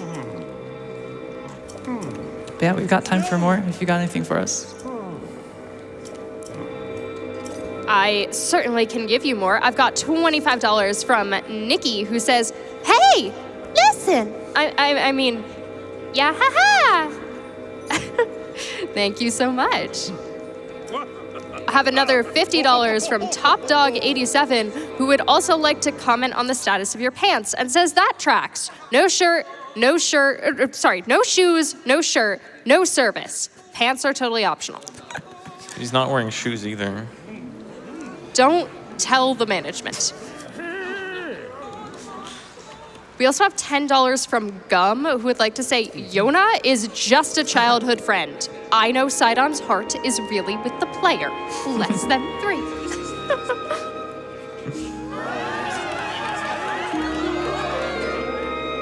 Do we still have time for more? Yeah, we can probably sneak in 2 more. Wonderful. Here's $5 from Moo Kitten, who says, "Good luck with the run, Cloud. I know you'll do amazing." And hi, Nukie. You are 2 of my favorite Zelda streamers. It's so exciting to see you both in the same place. Less than 3.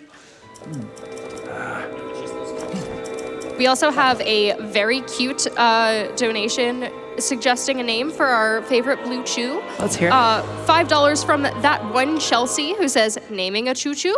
What about bomb? Bomb chew." That's pretty good. That's pretty good. Although if you use a bomb on a chew, he turns into fire jelly.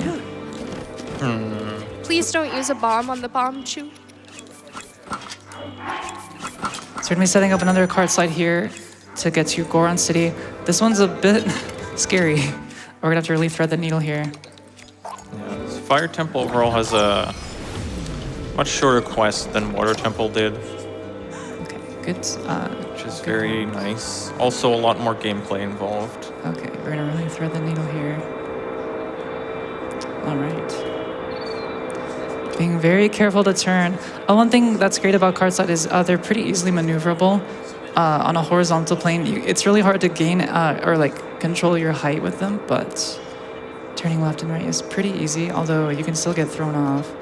And Yeah, so there is actually other cart slide builds that aren't just horizontal. There's cart slide builds called V-slides, which they aren't really that useful in this category. They're more used in like 100%. There's also vertical cart slides, which use stabilizers, but yeah, we use those in all shrines as well. But yeah, for all dungeons, the main point of cart slides is just getting from city to city.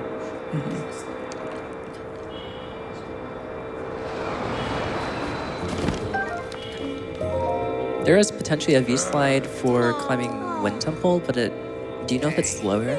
So you have to go out of your way to get a stabilizer, and then it ends up basically breaking even Right. with the time that you'd save. And here's Mr. Unobo. He's actually probably one of our favorite sages because he's very easy to control in the speedrun. I mean, he's got that mind control mask on, so I guess it checks out. He's dripped out. Phantom right Ganon now. thought so as well. I aspire to that level of drip. Be the change you want to see in the world, Okay, Glan. fair. Where's your luchador cosplay? Did we never address our commentator, Conductor Sparky? Oh yeah, never got the chance to introduce himself. He's just kind of there for moral support. Yeah. Is Conductor Sparky the conductor of the hype train? I guess that would be out. wouldn't it? Only if there is a hype train. Y'all heard the commentators. Any We need hype a hype train so Conductor Sparky can live his little conductor dreams. And here, Sidon's gonna come out of his Pokeball, and we're gonna bring out Minoru as well for this next section here. So, coming up here, kind of through the Fire Temple section, there's like super hot sections where, it's so hot that Link catches on fire. But a side effect of Sidon's ability, the water bubble, is that it makes Link wet, which is an actual status condition in this game. And when you're wet, you can't catch on fire. So you just don't take any damage in here. And so this bit at the Unobo fight, and I put in air quotes, you'll see why in a second. We have a lot of downtime because he's on a pretty strict cycle, and so we'll be jumping on Minoru to make use of more duping, and this is where we're just gonna get all of our duplications out of the way, materials we need for the entire rest of the run. So fairies, topaz, if we need more charges, those ancient blades that we grabbed using for bigger enemies later down the line. Yeah, this is pretty much where Minoru is the most useful anywhere in the entire game. Yeah, anywhere else, she just kind of gets in the way. When you're riding on her, Yunobo just doesn't hit you. He just kind of goes around you. And it makes the fight incredibly free.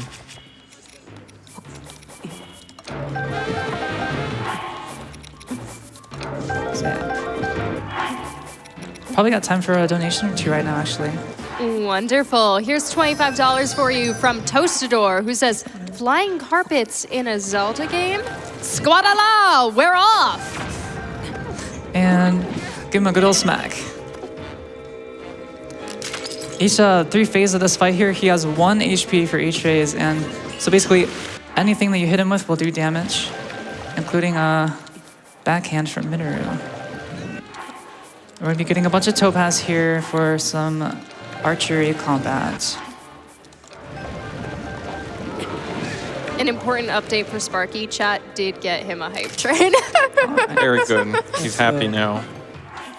Okay, everybody, I think Sparky's next goal is a donation train. So, hey, how about $5 for Chews and Koroks and also Sparky? Okay, I think that should be everything we need.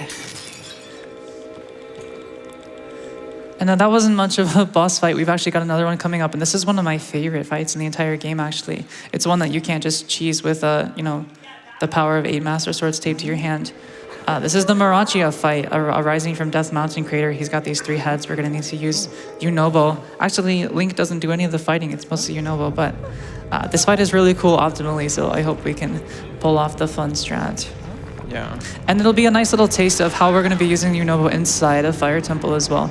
Like was mentioned earlier, he has a guaranteed spawn condition, which is when Link is riding a vehicle, such as a wing, a car or anything. So we're going to use that to our advantage to get him to spawn quickly. And he also has a very short cooldown. I believe it's only 3 seconds. So you can basically just kind of fire him off at will. And we should have time for 1 donation or 2. Oh, I have a wonderful one for you. I've got $20.23 from As Seen on AGDQ. Folks, are you tired of your microwave not allowing you to fly or stack your damage? Then step right up and take a gander at Menu Manip's newest product, 8 Master Swords taped together. Yes, folks, this device will cut your speedrunning or cooking times to shreds. The constant unnerving humming means it's working. Incredible. I'd like to go get one.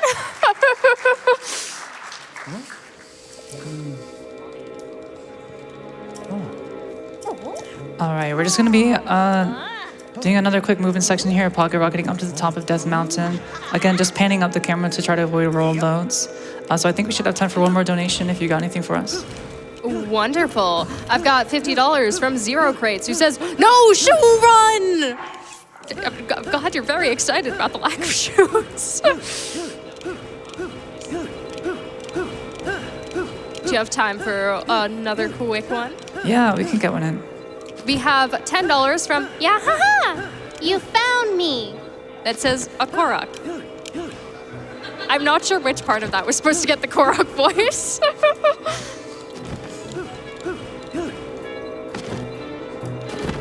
All right, another small optimization here. We're just gonna try to drop into the trigger here at an angle where we can land and talk to Yunobo as quickly as possible. Just saves a couple seconds. Yeah. And then there's Link floating midair.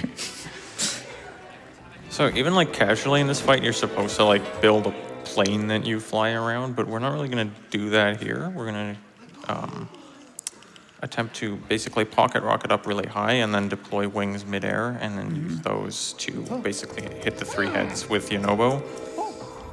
It's very cool when done cleanly.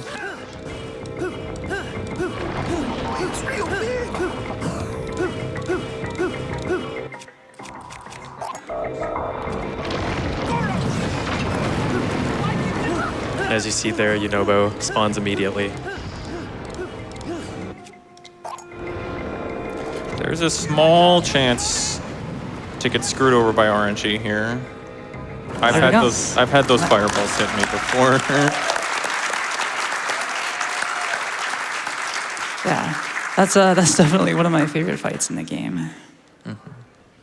And now we're going to be heading down into the Death Mountain crater, and we're going to be on fire the whole time, which is pretty much the main reason why we grabbed so many fairies for this, and then the cold weather effect in the next section we'll be doing here. It's a nice long diving section here. We probably have time to sneak in a quick donation. Wonderful. I've got $25 from Sabo, who says, "Go feral on this run, Cloud. Good luck, good luck. You got this, and know we are so proud of you, girl. Hashtag, would you still love me if I was a worm?" Of course, Sabo, without a doubt. Do you have time for another quick one? Yeah, let's get in one. $75 from Hey Burger, who says, "Why does Ganon hate the internet? There are too many links. Thank you all for this legendary event." I get it. Thank you for the laughs and groans.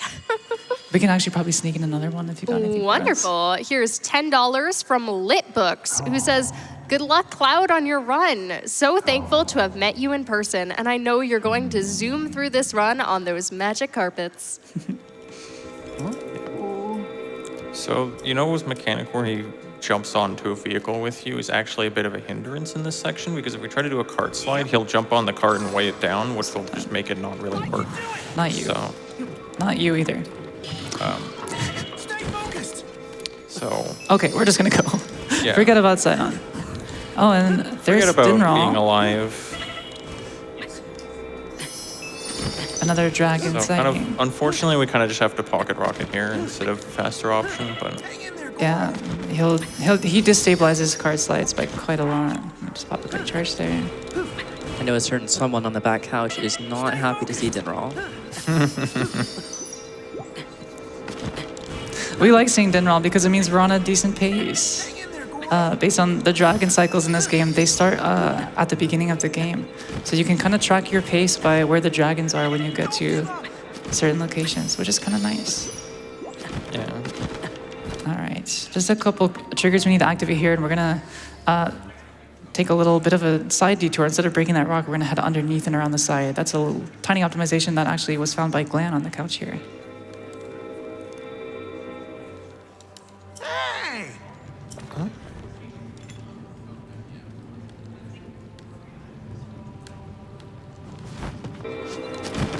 May I interrupt for a quick announcement? Yeah. We are officially over 50% of the way to that glitch showcase. Come on, everyone. I believe in you. All right.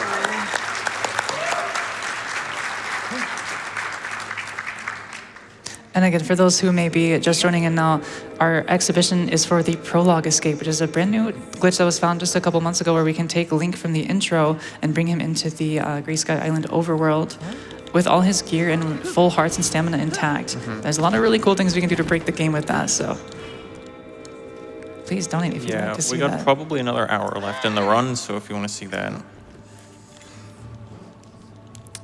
get some donations in. I do always have more donations for you if you have a moment. Yeah, we got time for a couple here. Here's $25 from Benjamin, who says, "I can show you the world, shining, shimmering, splendid." Please tell me I sang that right. I've never seen the movie. Sounded good to me. We get a round of applause for Pippi. She's doing an amazing job. Thank you. And so here, we're now in Fire Temple. This will be dungeon 3 out of 6. And like we mentioned, we're going to be using that same technique I used during the Miragia fight of spawning a wing midair to land on it. And that'll get Yunobo to instantly spawn in, and we can use him to break the rocks and hit the gongs. Yeah, this dungeon is really, really cool. The strats here, just, we pocket rocket around, drop wings, kind of do it all in midair. It's really cool. Unfortunately, you see those little embers flying around, make this area lag a lot. So what often happens is that the game eats your inputs when you try to do pocket rocket. It's very annoying. Yeah, the game, when there's lag, and it just kind of skips over the frame. If you input during that frame, it's not going to read it. And in the past, you'd think, okay, we got Sidon's bubble. We can use that to survive the heat. Well, you can do that, but it's going to increase the lag by like 10 double. volts. It's quite bad. So I'm going to try to avoid grabbing that if possible. We're going to head over here to our first terminal. Quite brave. So we'll just tank the heat damage with fairies.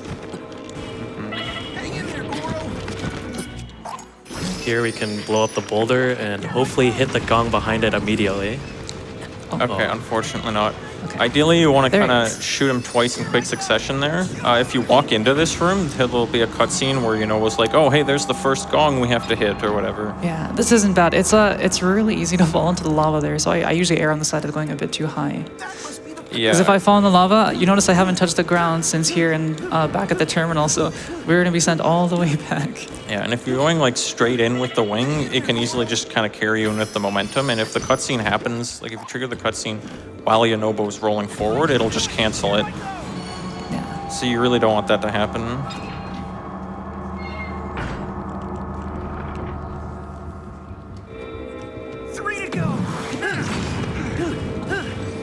But as you can see there, like we mentioned, his cooldown is really quick. So even if you miss a shot, you generally should have time to recover if you can be fast enough.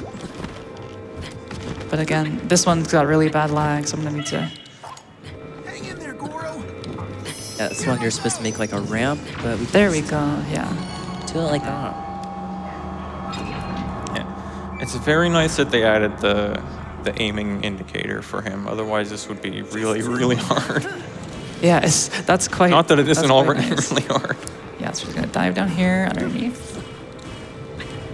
Rinse, repeat. Jump away. Nice camera. That's a nice view. This part in particular is really annoying because there's this construct here, and you have to be holding target to pocket rocket. So a lot of times he just kind of like turns the camera around because you're targeting him. Yeah. Didn't happen here. So for this last terminal here, shout out again to the runner Flower 2 I mentioned earlier, former world record holder. He came up with this strat where there's a switch you have to hit. We can just shoot it from here. Yeah, And this open the gate gate. is just not solid to arrows at all. Let's see if we can For get a some quick reason. spawn in here from Yunobo. There he is. Come here. Where do you think you're going? All right, that's all the terminals. And now we can head back to the main terminal and open the gate. However, that's a 15-second long cutscene, so instead we're just gonna clip through the ceiling. Yeah. We can clip in there anytime, but if we clip in there before the terminal is active, it kind of soft locks the boss because the boss fight will start, but you won't be able to like hit him or do anything. So we still have to grab all those terminals, unfortunately. I'm just gonna go ahead and remount so I can resync my abilities here. Yeah. So this boss fight here, we're actually not going to be hitting it with Master Swords, That was surprisingly. close. All right, one more trick shot. All right, there we go. That was a bit Its weak close. point is a single eye on the top of it. So what we're going to do is we're going to use the pocket rocket to gain some height and then just shoot it with triple topaz shots in midair. Gems in this game are quite broken as well. Yeah. Yeah, it's not something you may not know about that casually because gems are just really valuable for money and stuff. But in speedrunning, we get to use them to deal massive damage to things. We'll see that more again towards the end of the run. And then combined with the 3-shot Lionel bow, you get 3 at once. Some pretty crazy damage. All right. It's also nice because bullet time is already really powerful in Breath of the Wild, but they decided to make Okay, we're just it gonna- even more powerful in this game because stamina only drains whenever you shoot in midair. Yeah. You just sit in bullet time, it doesn't drain stamina at all. This phase is a little annoying because he drops the rocks that can block you from shooting him. So Oh, yeah. There we go. yeah, just make sure you have a clean angle. And Clean angle here. All right, and that's Fire Nice. Temple. Pretty clean overall. Again, skipping the heart container, and let's turn it over to Pippi for some more donation readings, if you got anything for us. Oh, of course I do. Here's $50 from Dean, who says, pretty sure the Chew's name is Donation Train. So here's 10 tickets for the train. Choo-choo! If anybody would like to join the choo-choo on the choo-choo train, $5 for a ticket, and be sure to hit the little incentive button and help us get to that glitch exhibition. I'm so excited to see it. We also have $5 from the Withered Soul, who says, if we're still naming the chew, how about Pika? Pika, Pika, Pikachu. Thank you so much. Yeah, thank you. We can probably fit in a couple more. Oh, wonderful. Here's $10 from Zombie Epidemic, who says, I think the name for the chew should be Chew. Bless you. Bless you.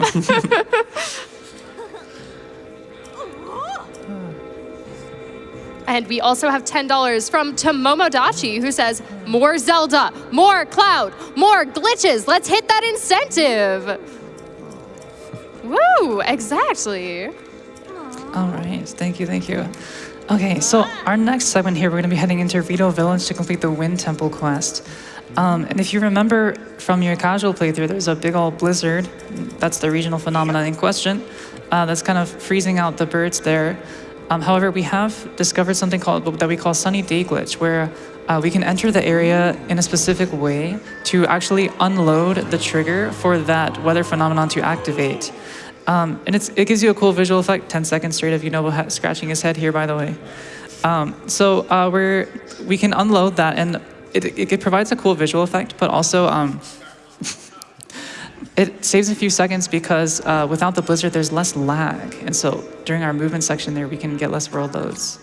We're swapping shields here, time to step another cart slide. So we're gonna have another long car slide here to Rito Village. Yeah, this is the longest of the run, I believe, and I'm gonna try to get the manipulation here so we can get Sunny Day Glitch. We're not entirely sure how it actually works. I just do something and it keeps working every time. Probably pretty close between this and going to Gerudo, but both pretty long slides.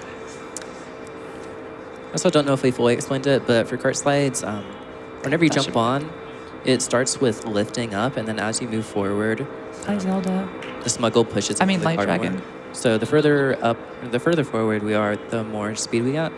So for that slide in particular, we stay far back at first because we want to clear that gate, and then we get our speed.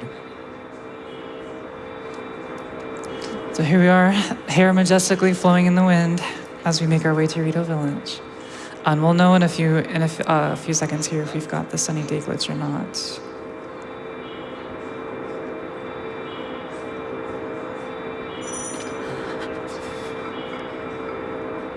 Yeah, the goal here is just to save a few seconds on not having lag. We did not get it, unfortunately. Otherwise, it doesn't really matter.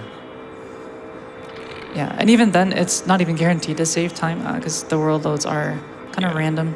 But there are some prolific ones that we get in most runs. Yeah, we did not get it, unfortunately, but that should not be an issue. And I'm going to make sure to swap shields here because I've been using the same shield the entire time. So I have one that's almost low, and then I've got one that's at full durability. Because if you don't swap shields, which I have forgotten to do in many a run, it'll break either on the way to Wind Temple or in Wind Temple. One time I had to break during an out-of-bounds section, and that was quite a pain to recover from. So the Rito quest line is normally kind of annoying to do casually. You have to kind of go through all the caves and stuff here. We're not going to do any of that. We actually get to kind of skip like all of that. In the speedrun, this is one of the shortest of the 6 dungeon quests.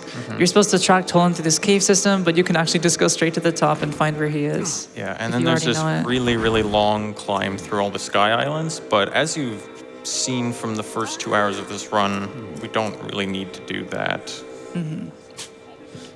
Do you have time for a couple more notes from riders of the choo-choo train? Yeah, let's hear it. Here's $5 from Shy Kai, who says, name the chew, trans rights. Choo-choo! Exactly. We also have $5 from Albert, who says, I don't have a clever name for the little guy, but I also don't want to miss out on the choo-choo train. All aboard! Choo-choo! So we gotta go over and talk to Parth, who for some reason is emo. I don't really know why.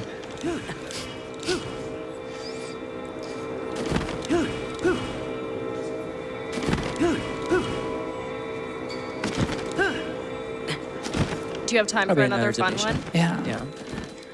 Because we have $25 from Cole, who says, follow me, set me free, trust me, and we will escape from the prologue.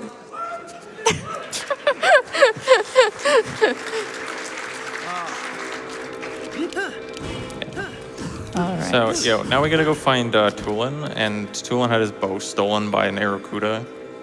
All that we have to do is just kill that Arakuda. It doesn't matter where we are.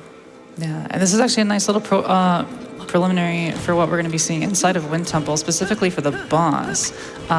Since we have rockets, if you attach a rocket fuse to an arrow, it'll fly infinitely in a straight line as long as you have enough battery.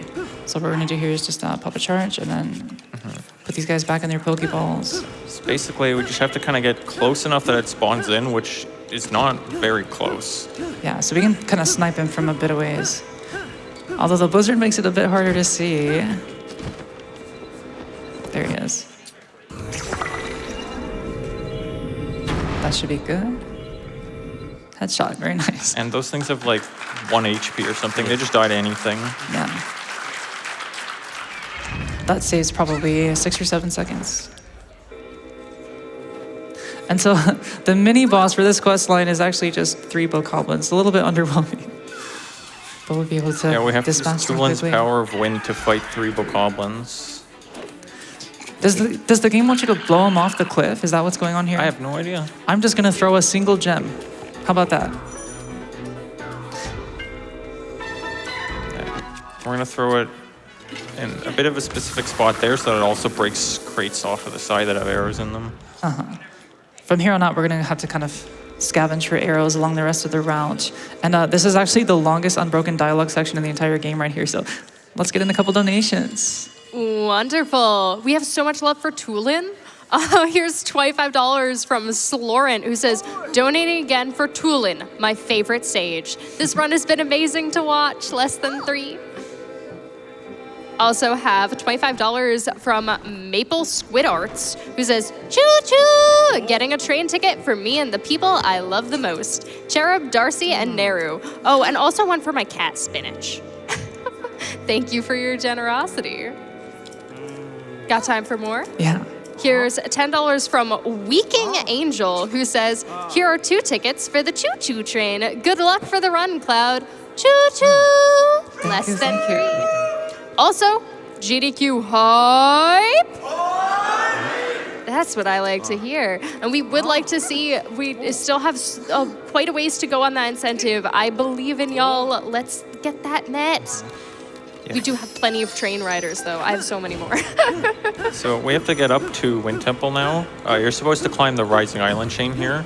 We don't actually have to do that. We only have to go to this one spot that's kind of near the beginning where Tulin will see one of the flying boats and be like, oh, what is that? You have to talk to him. That's a quest flag. Other than that, we'll just go straight up there. So.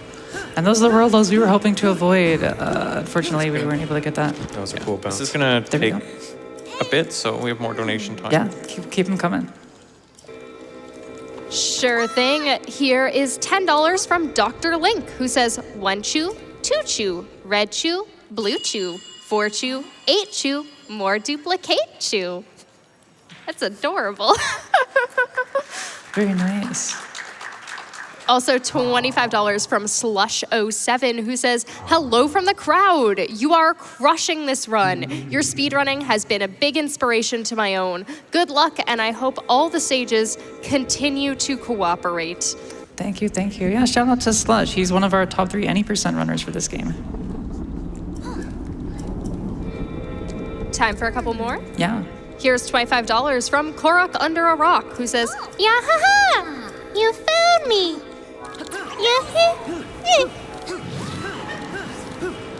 thank you for continuing to let me crush Koroks. All right, so for this section here, we're just gonna be rocketing up here. And I guess this is a little bit time to talk more about how Pocket Rocket works. So you know, when you're holding CL and targeting, you can press A to do a shield surf. And then by canceling that surf instantly, you can kind of chain them like this. There's a few different methods. I like to kind of slide my thumb from A to B like this. It can get kind of tiring, so sometimes I can alternate by just tapping like this. But it's not super precise, and it's a really fun glitch. So I'm glad we get to make use of it in speedruns. Unfortunately, it's kind of only possible on the earliest versions of the game. Yeah. So that actually brings up an interesting point. So on current patch of the game, the one that is currently, released, you can actually pretty much accomplish I would say probably around 95% of the glitches that this version has. It's just that the setups take a lot longer and they're a lot more kind of complex and convoluted. So not all of them are viable for speedrunning. But we've got some really, really great current patch runners in our community as well that are doing great things on the latest version of the game. Yeah. So shout outs to all of them. Yeah, even though 1.0 is fastest for most main categories, there's still a good amount of representation for the rest of the versions, and people are still finding cool things and doing runs of all the areas all the time. So I would definitely say give it a chance on whatever version you have if you want to. Yeah. There's even glitchless runs too, which some people do. And I would argue, for some categories, specifically any percent, the glitchless runs are actually harder than the glitchless any percent run is really, really hard. It's quite incredible. Yeah. So here in Wind Temple, we're just gonna be going through these cutscenes here. We can probably sneak in a few more donations. Awesome. Here's $5 from, I believe that's Zist. Correct me if I'm wrong. Who says, "Hi, Cloud. Good luck with the run." Thank you, thank you. We also have $50 from Team Teamwork, who says, "Let's get that glitch showcase." Could not agree more. Please, everyone, we want to get to see Cloud do more glitches. There's more than this.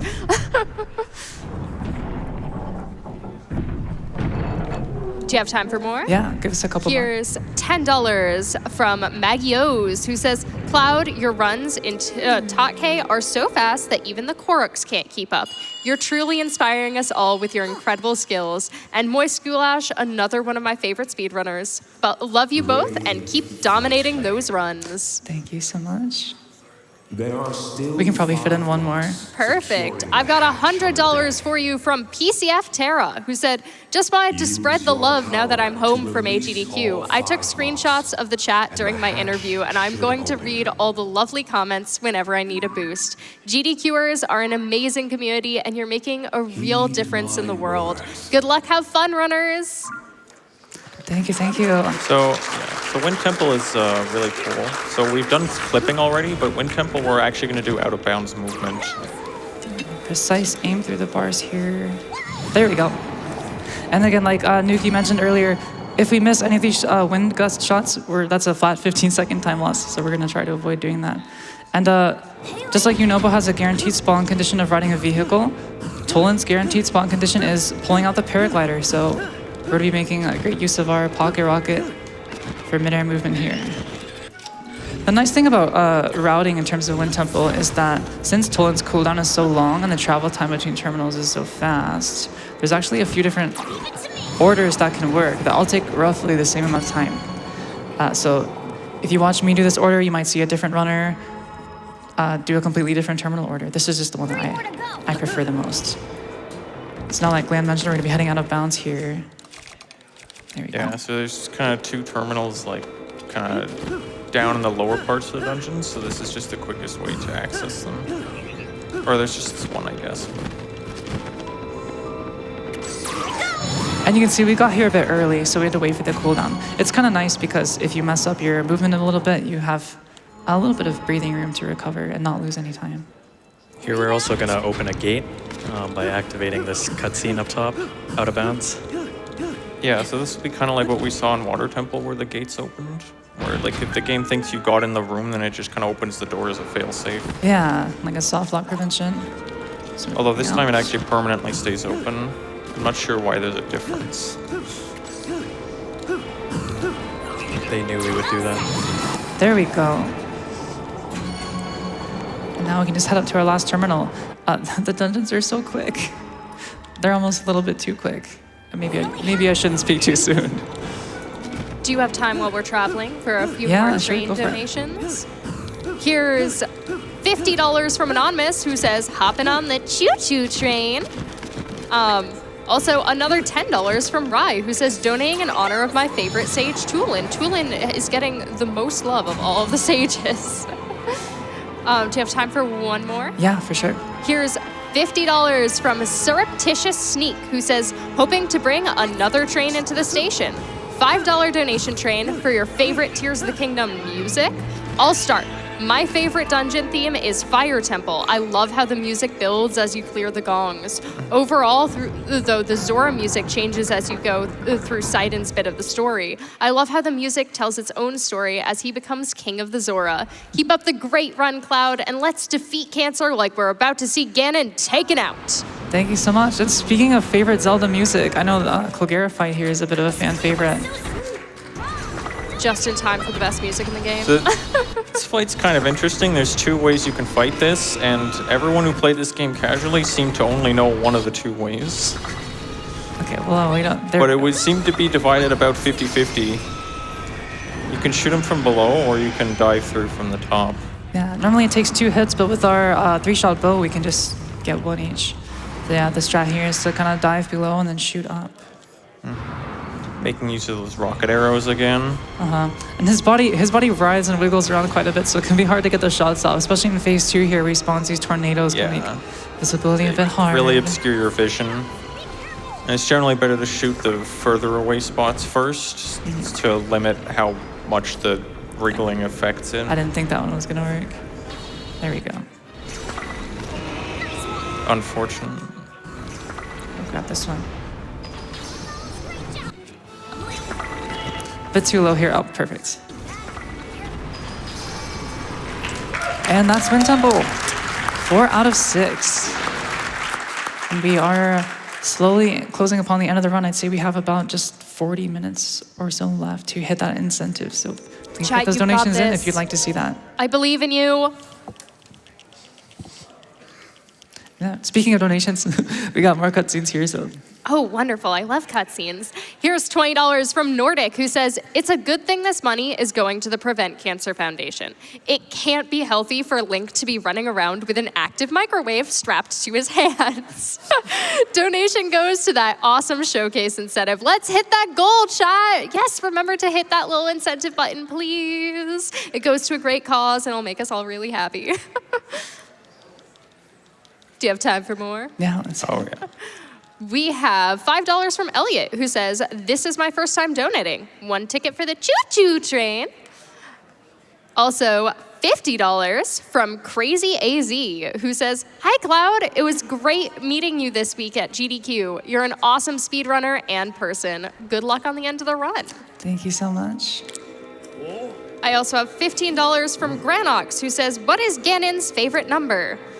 404s, that is the number for a dead Link on the internet. And a Zelda joke I haven't heard before. That's pretty good. Also, $50 from Alan, who says, loving Cloud and the Couch Crew. Hoping to see more of them during that prologue escape. Let's make this happen. Thank you guys all so much. And so now, first of all, I want that bow. Why does he give me a tutorial? Great Eagle Bow is awesome. But anyways, we're gonna be heading into the Gerudo section, which is the 5th out of 6 dungeons and the last of our regional phenomena, after which we will be heading back to Lookout Landing and making our way up to Hyrule Castle. And from there, we're gonna head straight to the end of the run. So time is running short. Gerudo section will be about 18 to 20 minutes long, and it's an interesting segment. It's quite different from the others. It's mostly focused around combat rather than exploration or solving puzzles. And a lot of the segments that we're going to be going through here in the Gerudo section are on a set cycle. So that does make them pretty consistent, but also room to mess up, so we'll have to be careful. And one more slide here. So I'm not too far back. Okay, there we go. If you're standing too far back there, when you target, the birds can steal your target, and this Link will just whip around in the opposite direction, which is not what we want. But yeah, so these are going to be the last card slides we see in the run. This drop smuggle that I currently have on my feet right now, we're going to attempt to actually keep this one and preserve it through the next couple segments. Because we've got 3 card slides in quick succession that we need to do over these next couple sections. And keeping this one on our feet rather than picking it up and setting it up. We'll save quite a bit of setup time, I think in the range of 15 to 20 seconds. That's a neat little optimization we can pull off here. Let's come around the corner. Do you have time for some more Yeah, choo-choos? let's hit it. Because I've got $10 from a Lithium, who just says, choo-choo, less than 3. Another $10 from Veerkant Salami, who says, "Hey, listen, choo-choo!" Thank you so much. All right, time to dismount.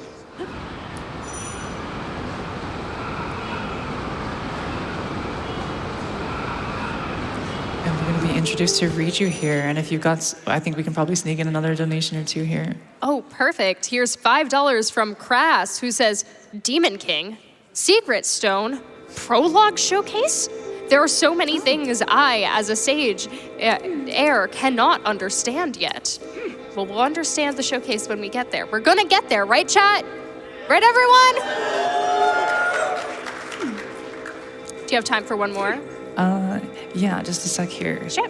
So during this cycle here, we can make use of our downtime by coming and grabbing some extra arrows that are bundled around here. And we're going to be doing that during the next section too, the town defense. Your last tone spot. Let's see if we can grab these real quick. There we go. Get off the shots. Yeah.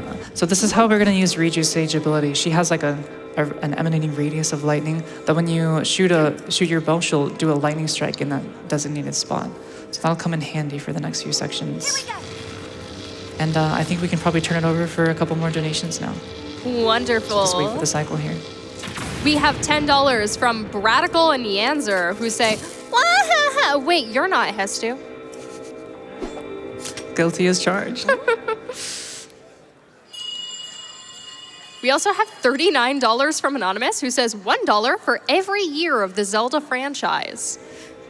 I'm so sorry if you feel old right now. Do you have time for more? Yeah. Here's $25 from Zephyr10, who says, "Hey, listen, let's get that showcase." Thank you for the interjection. Yeah. And so you can see here the time save from preserving that drop smuggle. We don't have to do all that menuing. We can just drop a cart and go. And we're gonna slide right into the cutscene trigger or the loading trigger here for Karakara defense.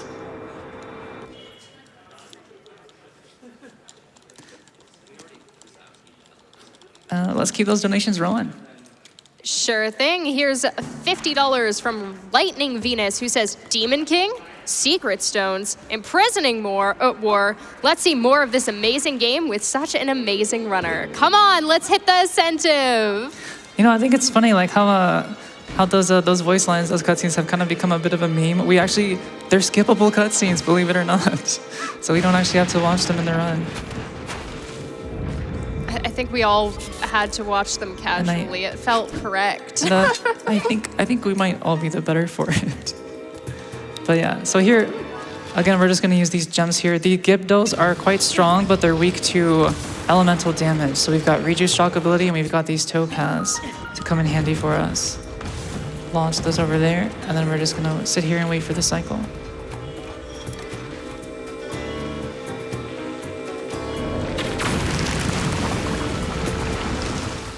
All right. Now, our last magic carpet of the run. That's a topaz. Our last magic topaz of the run.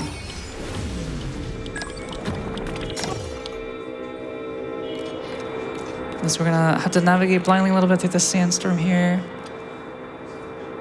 Head right over to Gerudo Town. Yeah, so after that, we'll end up doing defending Gerudo Town from the Gibdos, which is a cool section, cycle-based as well.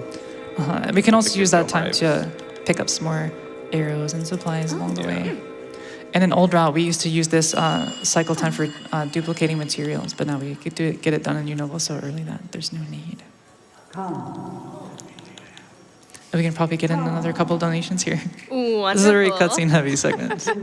Here's $5 from Tooney, who says, "One ticket to the choo-choo train, please." Also have $5 from Rutella, who just says, "Yaha!" Did we not drop the rock on that one's head? I'm confused. Also have today. $25 from Luca the Cat, who says, "My human is attending his first AGDQ, so I thought I'd take this time to donate so he could see more Zelda with the Glitch exhibition." Yahaha! Are Korok's cats? Either way, I accept it. Let's get the Glitch exhibition.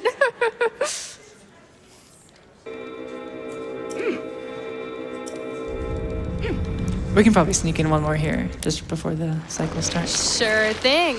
I've got $50 from Fierce Wolf, who says, Gibdos? Ah, I get it. Gibdos donations. I'm not sorry. Also, give that prologue escape incentive. Yeah, we are slowly running out of time to hit that incentive. We are almost 60% of the way there. Y'all, let's do this. We can get there. I've seen chat do incredible things.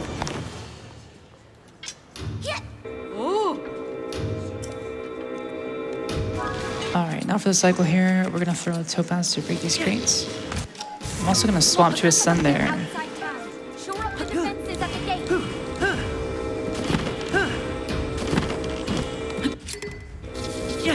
And you notice I'm tapping the rune after each throw. That's just an animation cancel that allows me to get moving a bit faster into position here.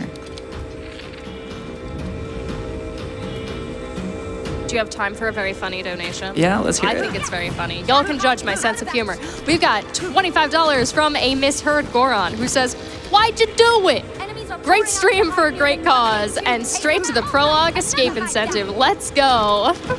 Love it. Thank you, thank you. All right, that should be everybody. Now we can just come out here. And if we go far enough away from town, we'll actually get the background will unload a bit. It's a little funny cutscene coming up. Enemies from the hive near the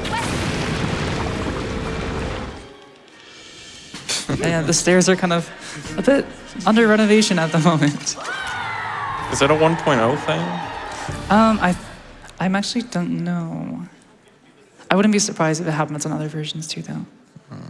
Okay, now we're gonna do something maybe a little bit dumb. We're gonna go for a trick I call shelter clip that saves 4 seconds and loses 60 if I miss it.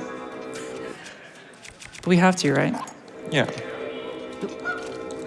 Nice. We did not lose 60 seconds.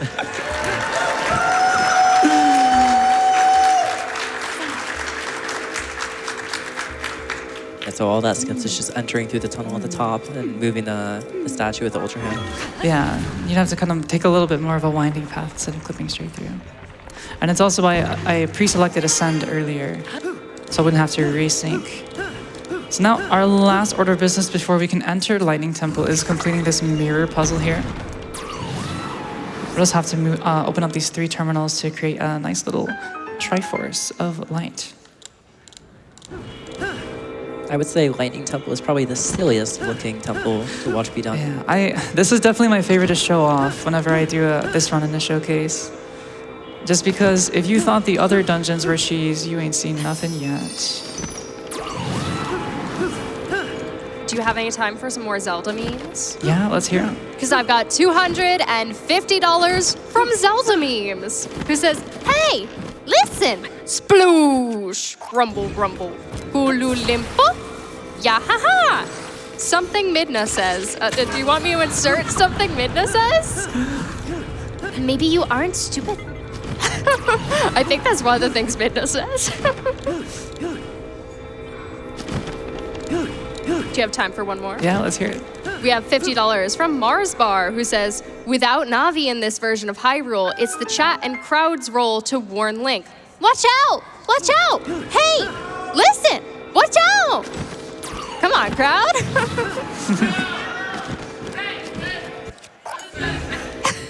Are they helping? Keep it up, guys. You're doing great.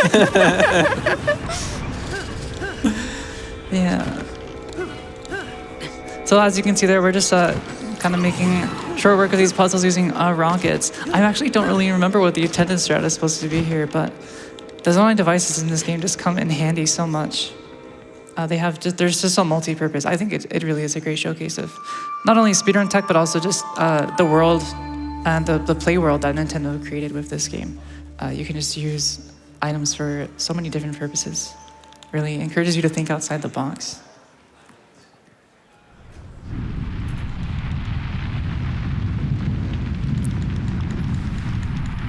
And so yeah, just one last little dialogue check here that we'll need to finish off before we can enter Lightning Temple. We are now officially 60% of the way there. All I right, believe in making y'all. Can I give you a very important message? Yeah. Here's $5 from Backside of Water, who says, "You doubt we can hit the incentive? Well, excuse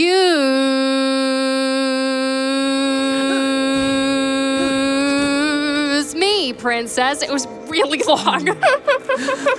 Well done, well done.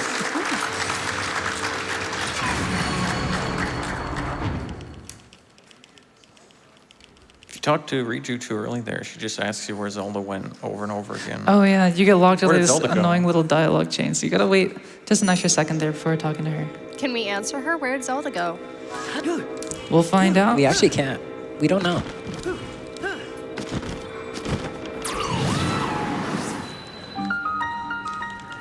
Okay, so before we enter Lightning Temple, we still got a little prelude to the boss fight, and this is the creepiest looking boss in the game, if you ask me, Queen Gibdo, that we're gonna have to take on here. But this fight's hopefully very short and sweet before we head into Lightning Temple. And yes, I guess now would probably be a good time to explain what Lightning Temple is gonna consist of. So I'll just give it to you straight. We're gonna clip out of bounds, hit every terminal from out of bounds, jump back in, activate them all at once, then go beat the boss. It's gonna be quite quick. And we're gonna try not to get lost. After this quick boss fight, shoot a toe past the stun, grab my bow back, and just stab from above.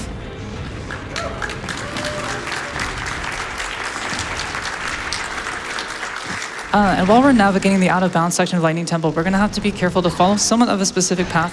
If we go too far, too close to the rooms, or like too high, then we can mess up some of the triggers and get spawned inbounds early, which would not be great. So we're gonna have to make sure we don't get lost.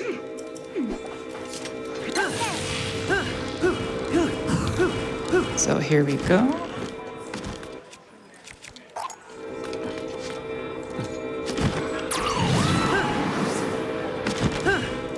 And Riju's stage ability that we're gonna have to hit these terminals here. This is probably gonna look nothing like your casual playthrough, but we don't really have a guaranteed spawn for her like we do for Yunobo and Tolan. But the nice thing is she'll just follow us around. We'll just walk around. So there's terminal number 1. We can just kind of go whee all the way to the next one.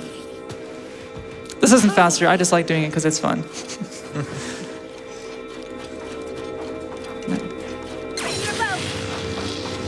I find Riju very uncooperative. She always just walks away from you. Yeah, it can definitely be like herding cats sometimes. It's also worthy to note that if you do miss one of the terminals and you go back in bounds, it's actually really annoying to get back out of bounds. It is. Let's hope that doesn't happen. It's pretty lenient. Yeah. And we're gonna have to swap bows in a sec here. Looks like I've got 1 shot left on it, which will take us to the last shot here. She's gonna go on the wall. No, not this time.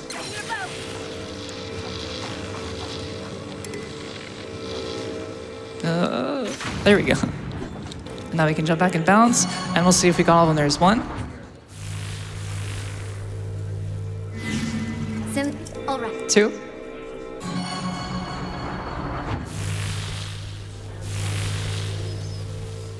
Two more left. There's 3, and just 1 left. The moment of truth. Okay. Oh, And there we go. We got them all.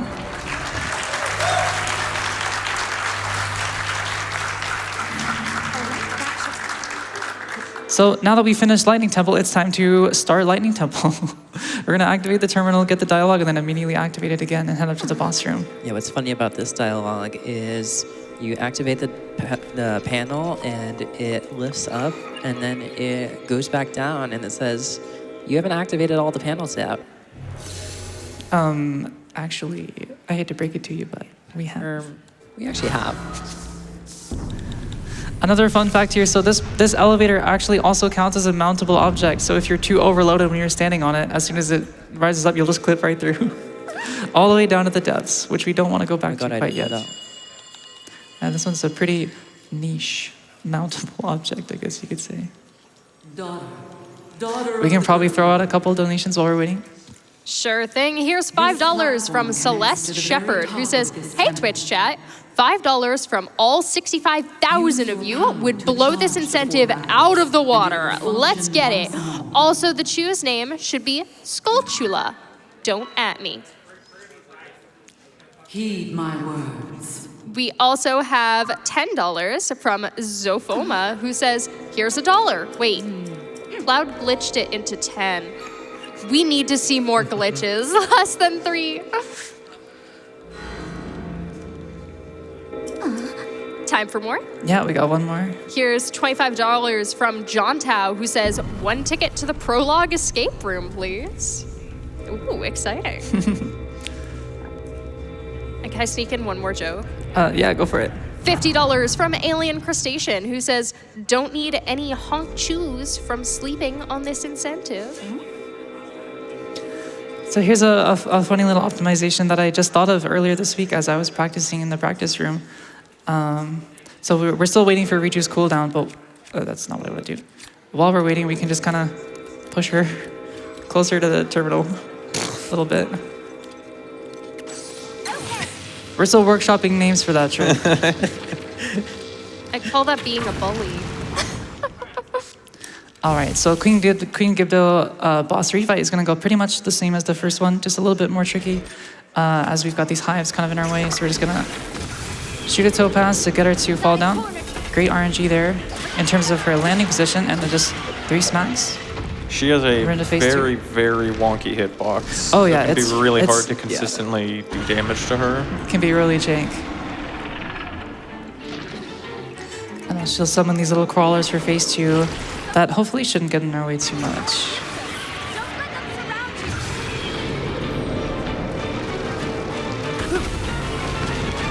Alright, there we go. Other book. Alright, and that's Lighting Temple. But what that means is we only have 1 dungeon and then the end game left, so we're running out of time to hit our incentive goal. And speaking of donations, we've got a long time for here, some more here as we skip these cutscenes. Here's $10 from Anakin Skyward Sword. I love it. Thank you. Who says, I don't like sand. It's coarse and rough and irritating, and it gets everywhere. Thank you so much. Here's also $5 from Gremlin Ghost, who says, did you know that if only 7% of people watching the stream donated the minimum amount, we would meet the incentive instantly? We can do this, chat. I believe in you. Let's go. Exactly. And I will say, the rest of the run from here on out, there's minimal cutscenes, minimal dialogue. We'll be blazing through it. This is one of my favorite sections of the run. It's just very, very exciting movement and combat as well. So we are running out of time. We've got this, y'all. 2:30. All right. Can I squeeze in a couple more? Yeah, go for it. We've got $5 from Princess Neko Cakes, who says, why did Link go to art school? He wanted to learn how to draw his sword. That took me a second. That took me a second. We also have $50 from Papagan Zero, who says, let's escape the prologue back in time, Tot-K edition? We love it. Back in Time can be performed in multiple Zelda games. This one too, right? It's a bit of a different principle. If you want to find out for sure, make sure to donate. Yeah, exactly. There's only one way to find out. We have $100 from Matt Wood, who says, here's $100 dollars for the cause. That was hard to read. Yeah, Thank you so much. All right. So now our last order of business before we can just kind of go full steam go mode to the end of the game is just talking to Pura up on the tower here. Yeah. Why don't we climb the ladder? Give us more time to get in those donations. Did you say I could read a donation? Yeah, go for it. We have $25 from Doodlebee, who says, you found me. What do you mean there's no Kikwis in this game? Oh, you're right, there aren't. That's unfortunate. It just The said travesty, sad honestly. Kiwi noise. Fun fact, this telescope also counts as a mountable object, so if you're overloaded, you'll clip right through if you try to look through it. We also have a $5 donation from Bad Bros that says, $5 train at 2:35. I agree, that's a great idea. Who wants to hit the little incentive button for me, please? I'll read your donation if you ask nicely. So we're gonna head up to the gatehouse here to confront Zelda. And I always love how the gatehouse unloads and then loads back in the actual model. It's very fun to see how these games work sometimes. Do you have time for one more cheat? Yeah, let's go for it. Because we have $10 from Codeman38, who says, since we're playing this game in Spanish, there's one name that seems especially fitting for this absolute goat of a chew, Chupacabra. But seriously, this run has been a delight to watch, and I want to see more of it. Donation goes to the Prologue Escape Incentive. All right. So Hyrule Castle is a series of combat challenges where we'll be facing off multiple waves of enemies in different locations. So it's basically combat, movement, basically everything that makes a Zelda game fun. And we'll be using Pocket Rocket Art Glitch, of course, to get us in between those sections. First of all, Ryu's gonna crash our party.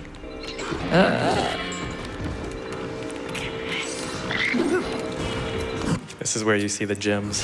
Yeah, Most they come in useful. handy. And the goat bokoblin who just blocks 3 topazes with his shield. With a wooden shield. Okay, there we go.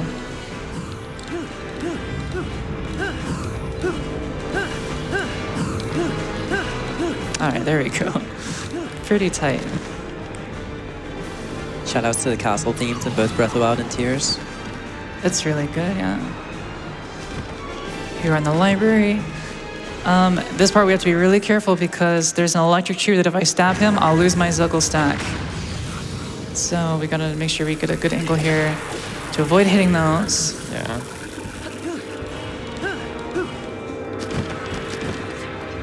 Come around the corner. We've got some good We have balls. less than $20,000 remaining, y'all. Woo! All right.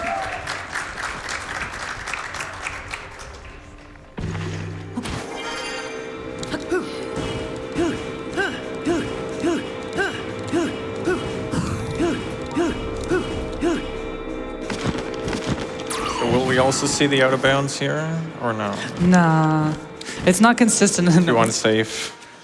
Yeah. Yeah. There is an out of bounds clip we can do in this next section that saves about 8 or 9 seconds. We can do it in all main quests, but not in all dungeons because we don't have auto builds. Oh. He'll be fine.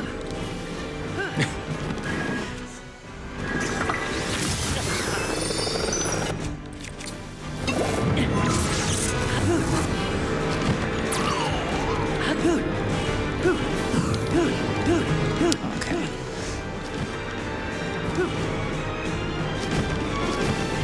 Yeah, those ancient blades that we grabbed back after the End of Spirit is really coming in handy, especially for... We're gonna try to get another trick shot here. The triple? Yeah, you can Triple? hit all 3 of them with 1 shot if you aim it right. Two in one's fine. We'll take that. And all that's left now is the boss fight. Who, again, will probably be taken down pretty quickly, hopefully. Hopefully. Waiting for you. Yeah, the boss 19,000 remaining. fight here, we have Phantom Ganon, so it's like 5 Phantom Ganons at once in 2 different phases. Yeah. Ideally, we will take them all out with 2 or 3 triple topaz shots each, but it's very weird. Sometimes they just don't hit properly. There we go. Sorry, 18. Twitch chat's doing great. They just need to keep it up. This is amazing.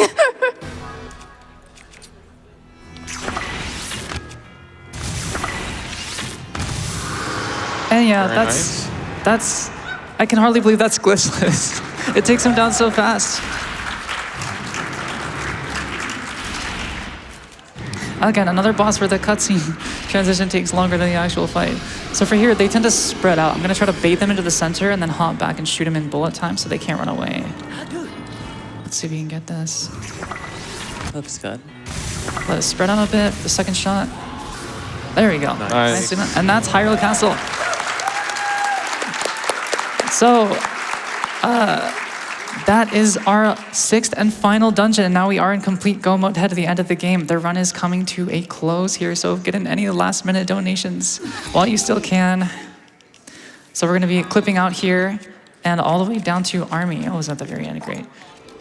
And we'll do a little dance while we're waiting. Do you have time to hear some of those last minute Yeah, donations? we got about a minute of diving, so. Oh, Go for wonderful. it. Here's $25 from Plautus, who says, yeah, yep, yeah. I'm much better at Wind Waker, I'm sorry. I feel the same. Oh, my goodness. We also have $5 from Anonymous, who says, yeet, that link. I'll do my best. Do you have more time for him? We can probably get one more before we enter army here. 17,000 remaining. Y'all are doing great. Here's $5 from Meanderbot, who says, nothing to add except let's get that glitch showcase. All right, so this is Tears of the Kingdom endgame. We have 4 waves of enemies to fight in army, followed by what would normally be the boss wave, but since we beat all the dungeons, we don't have to do that, and then we'll be taking on Ganondorf himself. So these ones are gonna be pretty simple. If you've seen any percent where we use gems, same deal here, but we've got 3 in 1, so we can just kind of get some spread shots here and take them all out at once. 16,000. And then this will be for the big guy in the back, special delivery. Yeah. I'm actually gonna check and make sure, yeah, good thing I checked. We need 1 open slot so I can grab a royal broadsword for the Ganondorf fight. Because my halberd does not have enough durability to make it through. All right, the Zalfa's phase, the same deal. I've just got specific places I'm aiming. You can't do this without bullet time. I just find this to be much more consistent with, doesn't even really lose any time. And I'll wait till they poof, and then I grab the sword. Oh. Okay, we'll have to grab that in a sec then.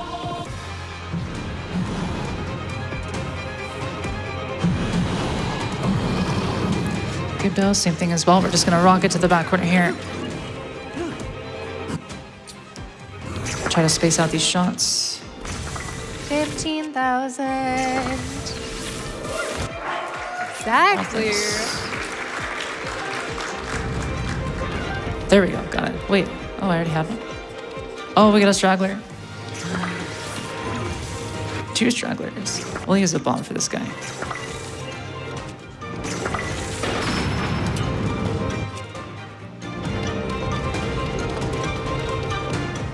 All right, last phase, Moblins here, and then we'll be on to Ganondorf, the final boss. Sort of.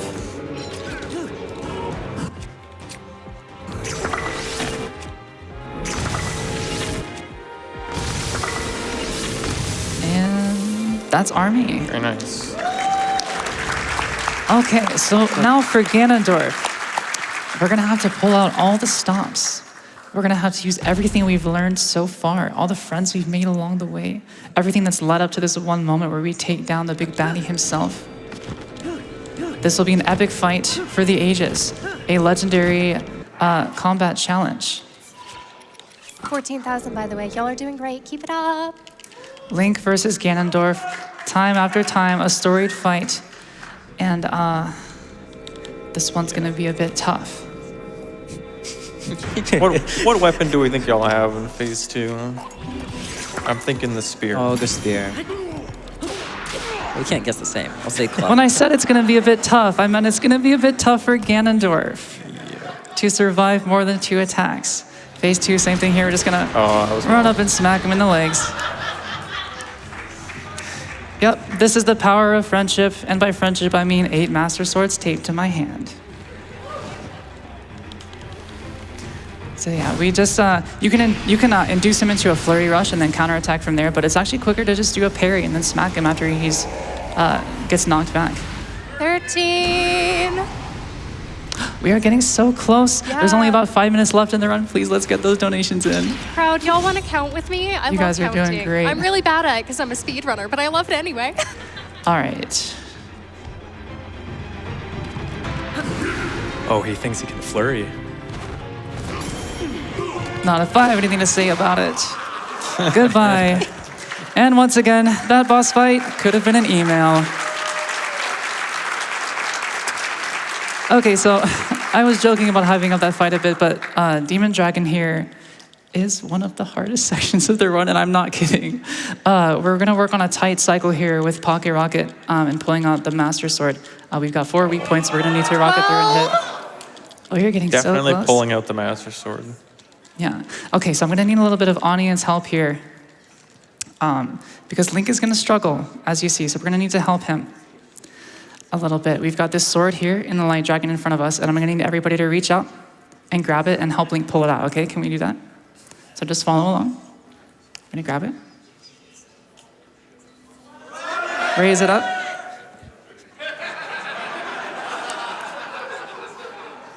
Very good, keep it going. All right, now raise it into the sky triumphantly so we can take on the final boss.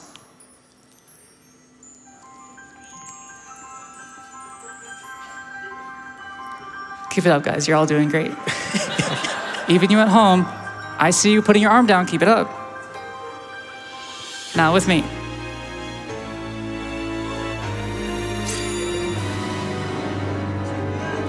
All right, give yourselves a round of applause. Thank you all. You can put your arms down. All right, so we'll do a little bit of show, not tell here. I'm gonna stay quiet and focused because this part is quite tough. But we've got the Master Sword now, glowing brighter than ever. And we've only got about a few minutes left of this run, so get those donations in I believe while in I try to y'all. take on this fight. And yeah, now it's focus time.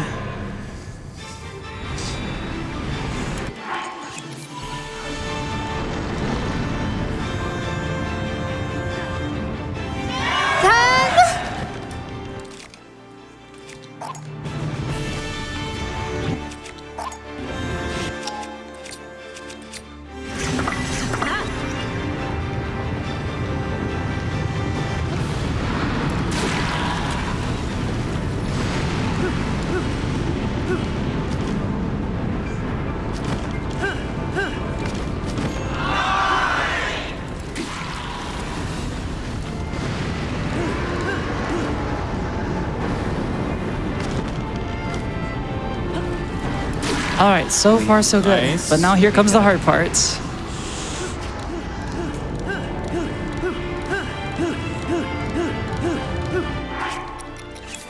So, for the second cycle, Demon Dragon will always go to the same spot, so...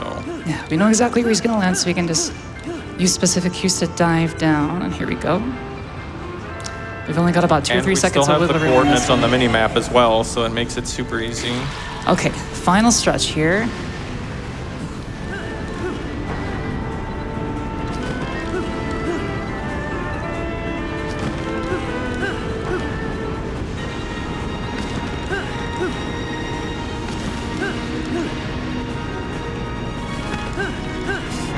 All right, let's go in for the final hit.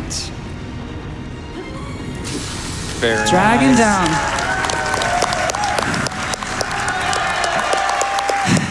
Really glad to hit that. All right, everybody, get your swords ready. I'm gonna need help to deliver the final blow. And any last minute donations, we've only got about 1.5 minutes left in the run, so let's get those going. All right, get your swords out.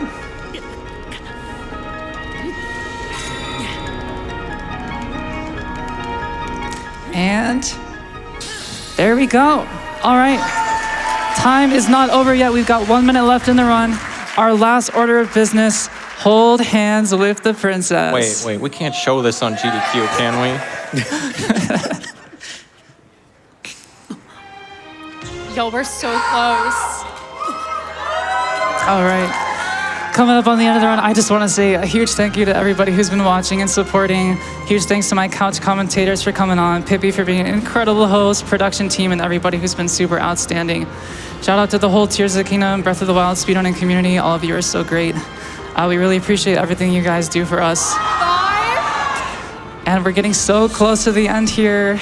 I'm so sorry we keep interrupting your beautiful outro. Maybe we can wiggle around a little. Stall for time a little bit. And time will end when we hold hands with the princess in just a sec here. And that is time. 2:47.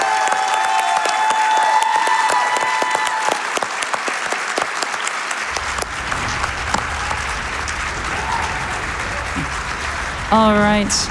Well, unfortunately, there is just one more cutscene left we have to watch. We spent the last almost 3 hours just waiting to save the princess, and now that we're finally here, we can't just move on right away. We have to relish our time with her, right? Now would be the perfect time to do a few more shout-outs. If anyone on couch, if you guys have people you want to shout out. Actually, I do have something to say. Cloud, that necklace you have you been Zelda the whole time? Well, no, but I just brought this as a light snack. Oh. In case I want to turn into a dragon, you know. Any shout-outs from couch? I can go. Shout out to my mom. Shout out to Nukie's mom. We love you. I'll say Cloud shouted out the whole community as a whole, but I'll give a specific shout out to Andre, who helped make the 1.0 route that Cloud's doing right now. Yeah, and also definitely. helped me learn the run in the first place too. He was really helpful. Yeah, huge shout out to Andre. I appreciate him as one of the members of our mod team. He's a strong pillar of the community. He's actually the reason I ran this category in the first place, because he got bored and he wanted to come out with a new route for 1.0, and he wanted somebody to try it, and I was the guinea pig, and then I just kept playing and playing and playing, and then I got world record, and now here I am. So thanks to Andre. We really appreciate you. Yeah, I would say shoutouts for making a very loving community. Everyone's welcome to run. We have categories for everyone. There's really everything for everyone. Everyone is so willing to help. And if you ever want to run Breath of the Wild or Tears, I would highly, highly recommend it. They're very fun Zeldas, and we would love to have you. Yeah. I also want to take an opportunity to shout out some of the specific people that work behind the scenes. You know, speedrunning, people who get world records, people who play on GDQ stage. We get a lot of the spotlight, but it really would not be possible without those people working in the background. So shout out to the entire Tears of the Kingdom glitch hunting community. What a passionate group of people. Specifically, I want to shout out Aragol, Timber, Mulberry, Frappo, Lidos, just a few of the people who have really helped me out. And then people who make routes, we shout out Andre. There's also Bloom, Anna. We love you guys. We appreciate everything you do for us. People that make awesome community resources. Savage13 is great with his object maps. Doge229, Aquacluck, some of these guys that we really love and appreciate you all. And some of our mod verifier team, to Pure, who you saw a donation for earlier. Congrats again on your wedding. Lulucore, Sly, Sethla, Bounce, Suishi, Moz, all you guys, we really love and appreciate ya. And shout out to my friend Simply Snaps as well, who covers some awesome content on YouTube about this game and has been a huge support to me over the last few months, so really appreciate ya. And I just want to say as well, you know, shout out to all of you guys who are here today that make this possible. We're closing it so close on our donation goal. I know we can do it. And there we go. All right. Just in time. Find Princess Zelda complete. Wonderful. Thank you all so much who donated. And you know what? You donated, you paid for it. Without further ado, let's get right into it, shall we? So I'm just gonna load up another save file here I've got prepped. Yeah, thank you guys so much for pulling through. I can't wait to show this off. So like mentioned, this is the Prologue Escape glitch exhibition. And like we mentioned, there's a glitch we can use to take Link from his prologue state and bring him into the rest of the game world. And there's some really cool things we can do with that. So let's talk about first this save file that I'm using.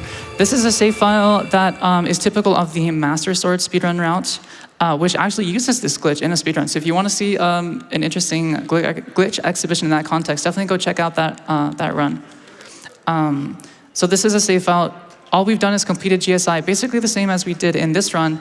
However, we've gone to the surface and grabbed a memory. So we're going to be using a glitch called memory interruption or bank storage, which is going to allow us to store the action of opening a memory. And then when we enter a loading zone with that state active, what's going to happen is it's going to store that loading zone and we can move it to another save file.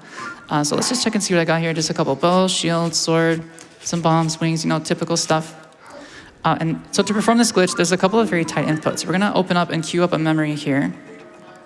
This is one of the only glitches in the game that relies on a precise audio cue. So we're going to hold up on the D-pad, and we're going to try to exit the menu, view a memory, and then reopen the map in quick succession.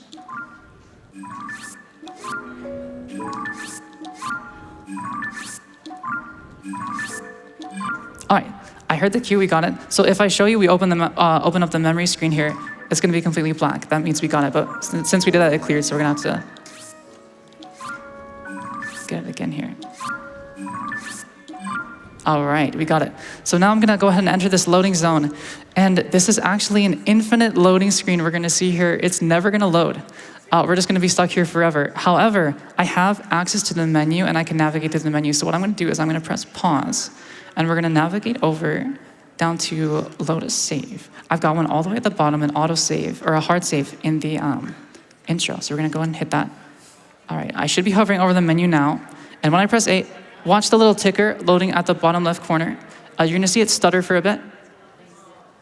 And then at the top right, if you watch, we're gonna see full hearts, full stamina, which means we loaded an intro save. There we go.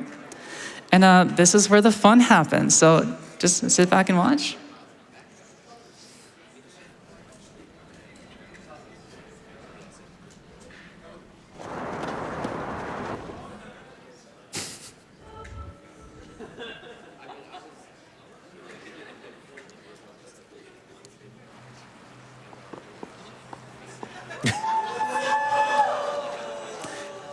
And here we are inside a recall shrine with full hearts, full stamina. So we can leave the shrine right now. However, I want to beat it because that's what's really going to mess up our flags. Recall is supposed to be the last shrine, right? So if we complete the last shrine first, it's going to throw a bunch of things out of whack. So what we're going to do here is just make heart save. In order to beat the shrine, I'm going to need to go back and perform another glitch to transfer over some materials to Link, Prologue Link, that he can use to actually get out of the shrine. So this is kind of part 2 that we're going to see here. And then we can finally get out and explore the world just a bit. I know we don't have a ton of time, but there are a couple of things I'd like to show off. So we're just gonna head inside here real quickly.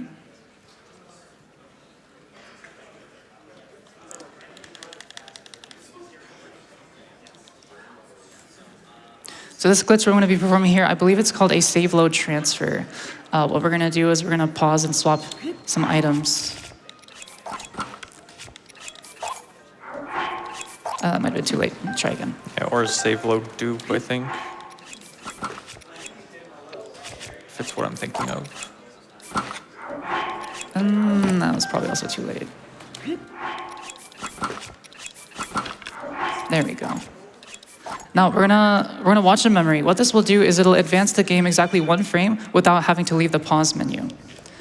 And so that'll allow this glitch to work. I'm gonna head back over and load our Prologue Link save, and he should have all his little goodies scattered over the floor for us to pick up. And then we're just gonna beat the shrine. Oh, and you know what? I guess we do get 1 more orb, huh?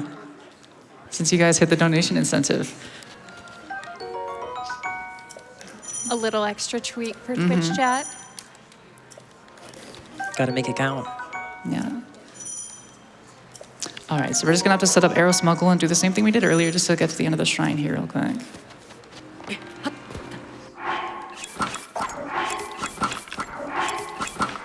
Nice, first try.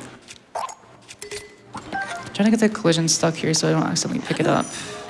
There we go. Now, we actually don't have the recall ability, so we're not going to be able to do the same thing we did earlier. We're going to have to borrow a strat from Runeless speedruns, which are quite incredible. Watch that we have some on our category extensions board for this game. We're just going to kind of hover in place here and wait for the moment to strike. There we go, first try.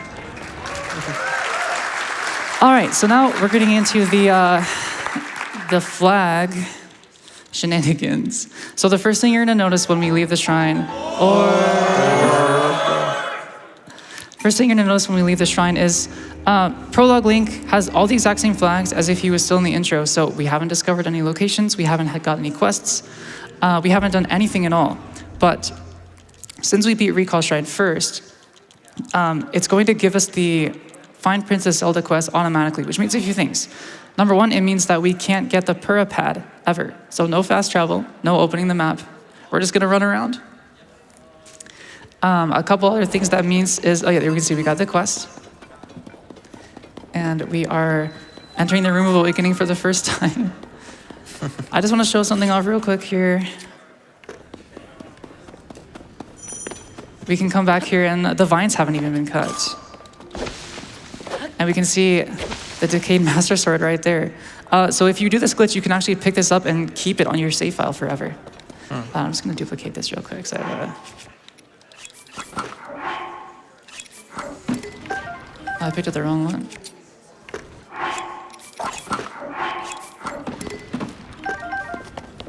Yeah, no more cog skip, okay? No more. We're just gonna jump up again. But yeah, so the other thing that this flag shenanigans accomplishes is, so that we have the light dragon, the model, right, that moves around the overworld. The trigger for that light dragon model to spawn in the overworld is set during the title cutscene, the dive we did just before Wing Flip earlier. However, since we already have the Find Princess Zelda quest, the game thinks we already have the PippyInATopHat, it thinks we've already seen that cutscene. So in this world, Zelda just does not exist. there's yeah, it's the bad timeline, right? So there's no light dragon. The only time you'll ever see her in this save file is if we go into anywhere where her model is different. So like the demon dragon fight, that's a mountable model. So you would see it there, but otherwise, yeah. Normally she's just hovering right behind the Temple of Time, nowhere to be seen. And I do want to show off one thing here. In terms of viability of this trick for speedruns, there's only currently one category in this game that can use it, and that is Master Sword. Because to get the Master Sword, as you may remember, you need to have full wheels of stamina, which requires normally completing 20 shrines. And we do have a Master Sword restricted category that does those. However, if we do this glitch and we get the stamina and head to the Light Dragon right after GSI, it is actually faster to do that than collect the shrines. Something else I want to show off here, just going to grab a piece of armor so I can have access to the armor tab here. So you remember the message not found, the microwave sword that we had, right? What if I told you there's also a microwave shirt? Message not found tunic here. And we can kind of see what Link's got in the prologue. He's got the hairband from Breath of the Wild as an equipable object, so we can take that off and give him his cool hair back. And you may have noticed too, there's something going on with Link's right hand. It seems a bit too healthy from what we expect. This healthy right hand is actually part of the message not found tunic. So if we take it off, we can see he gets his Raru arm back. It's basically an equipable like that. So we'll leave him with a fixed hand. How much time do I have left, by the way? Looks like about 2 minutes. All right. We'll see if we can get this first try then. There's one more thing I want to show off, which is why we can't actually use this for more speedruns. And that's because even though we have all the hearts, what we could do is we could complete recall and then the other 3 shrines to open that door. And we've got that door at the back that's got a heart check, right? Unfortunately, oh, I forgot to grab bombs. I guess we won't be doing that then. But yeah. So we can probably just end here then. But we're not able to use this for more speedrun categories because you can clip into Temple of Time, which I was going to show off, but I don't think we'll have time for that.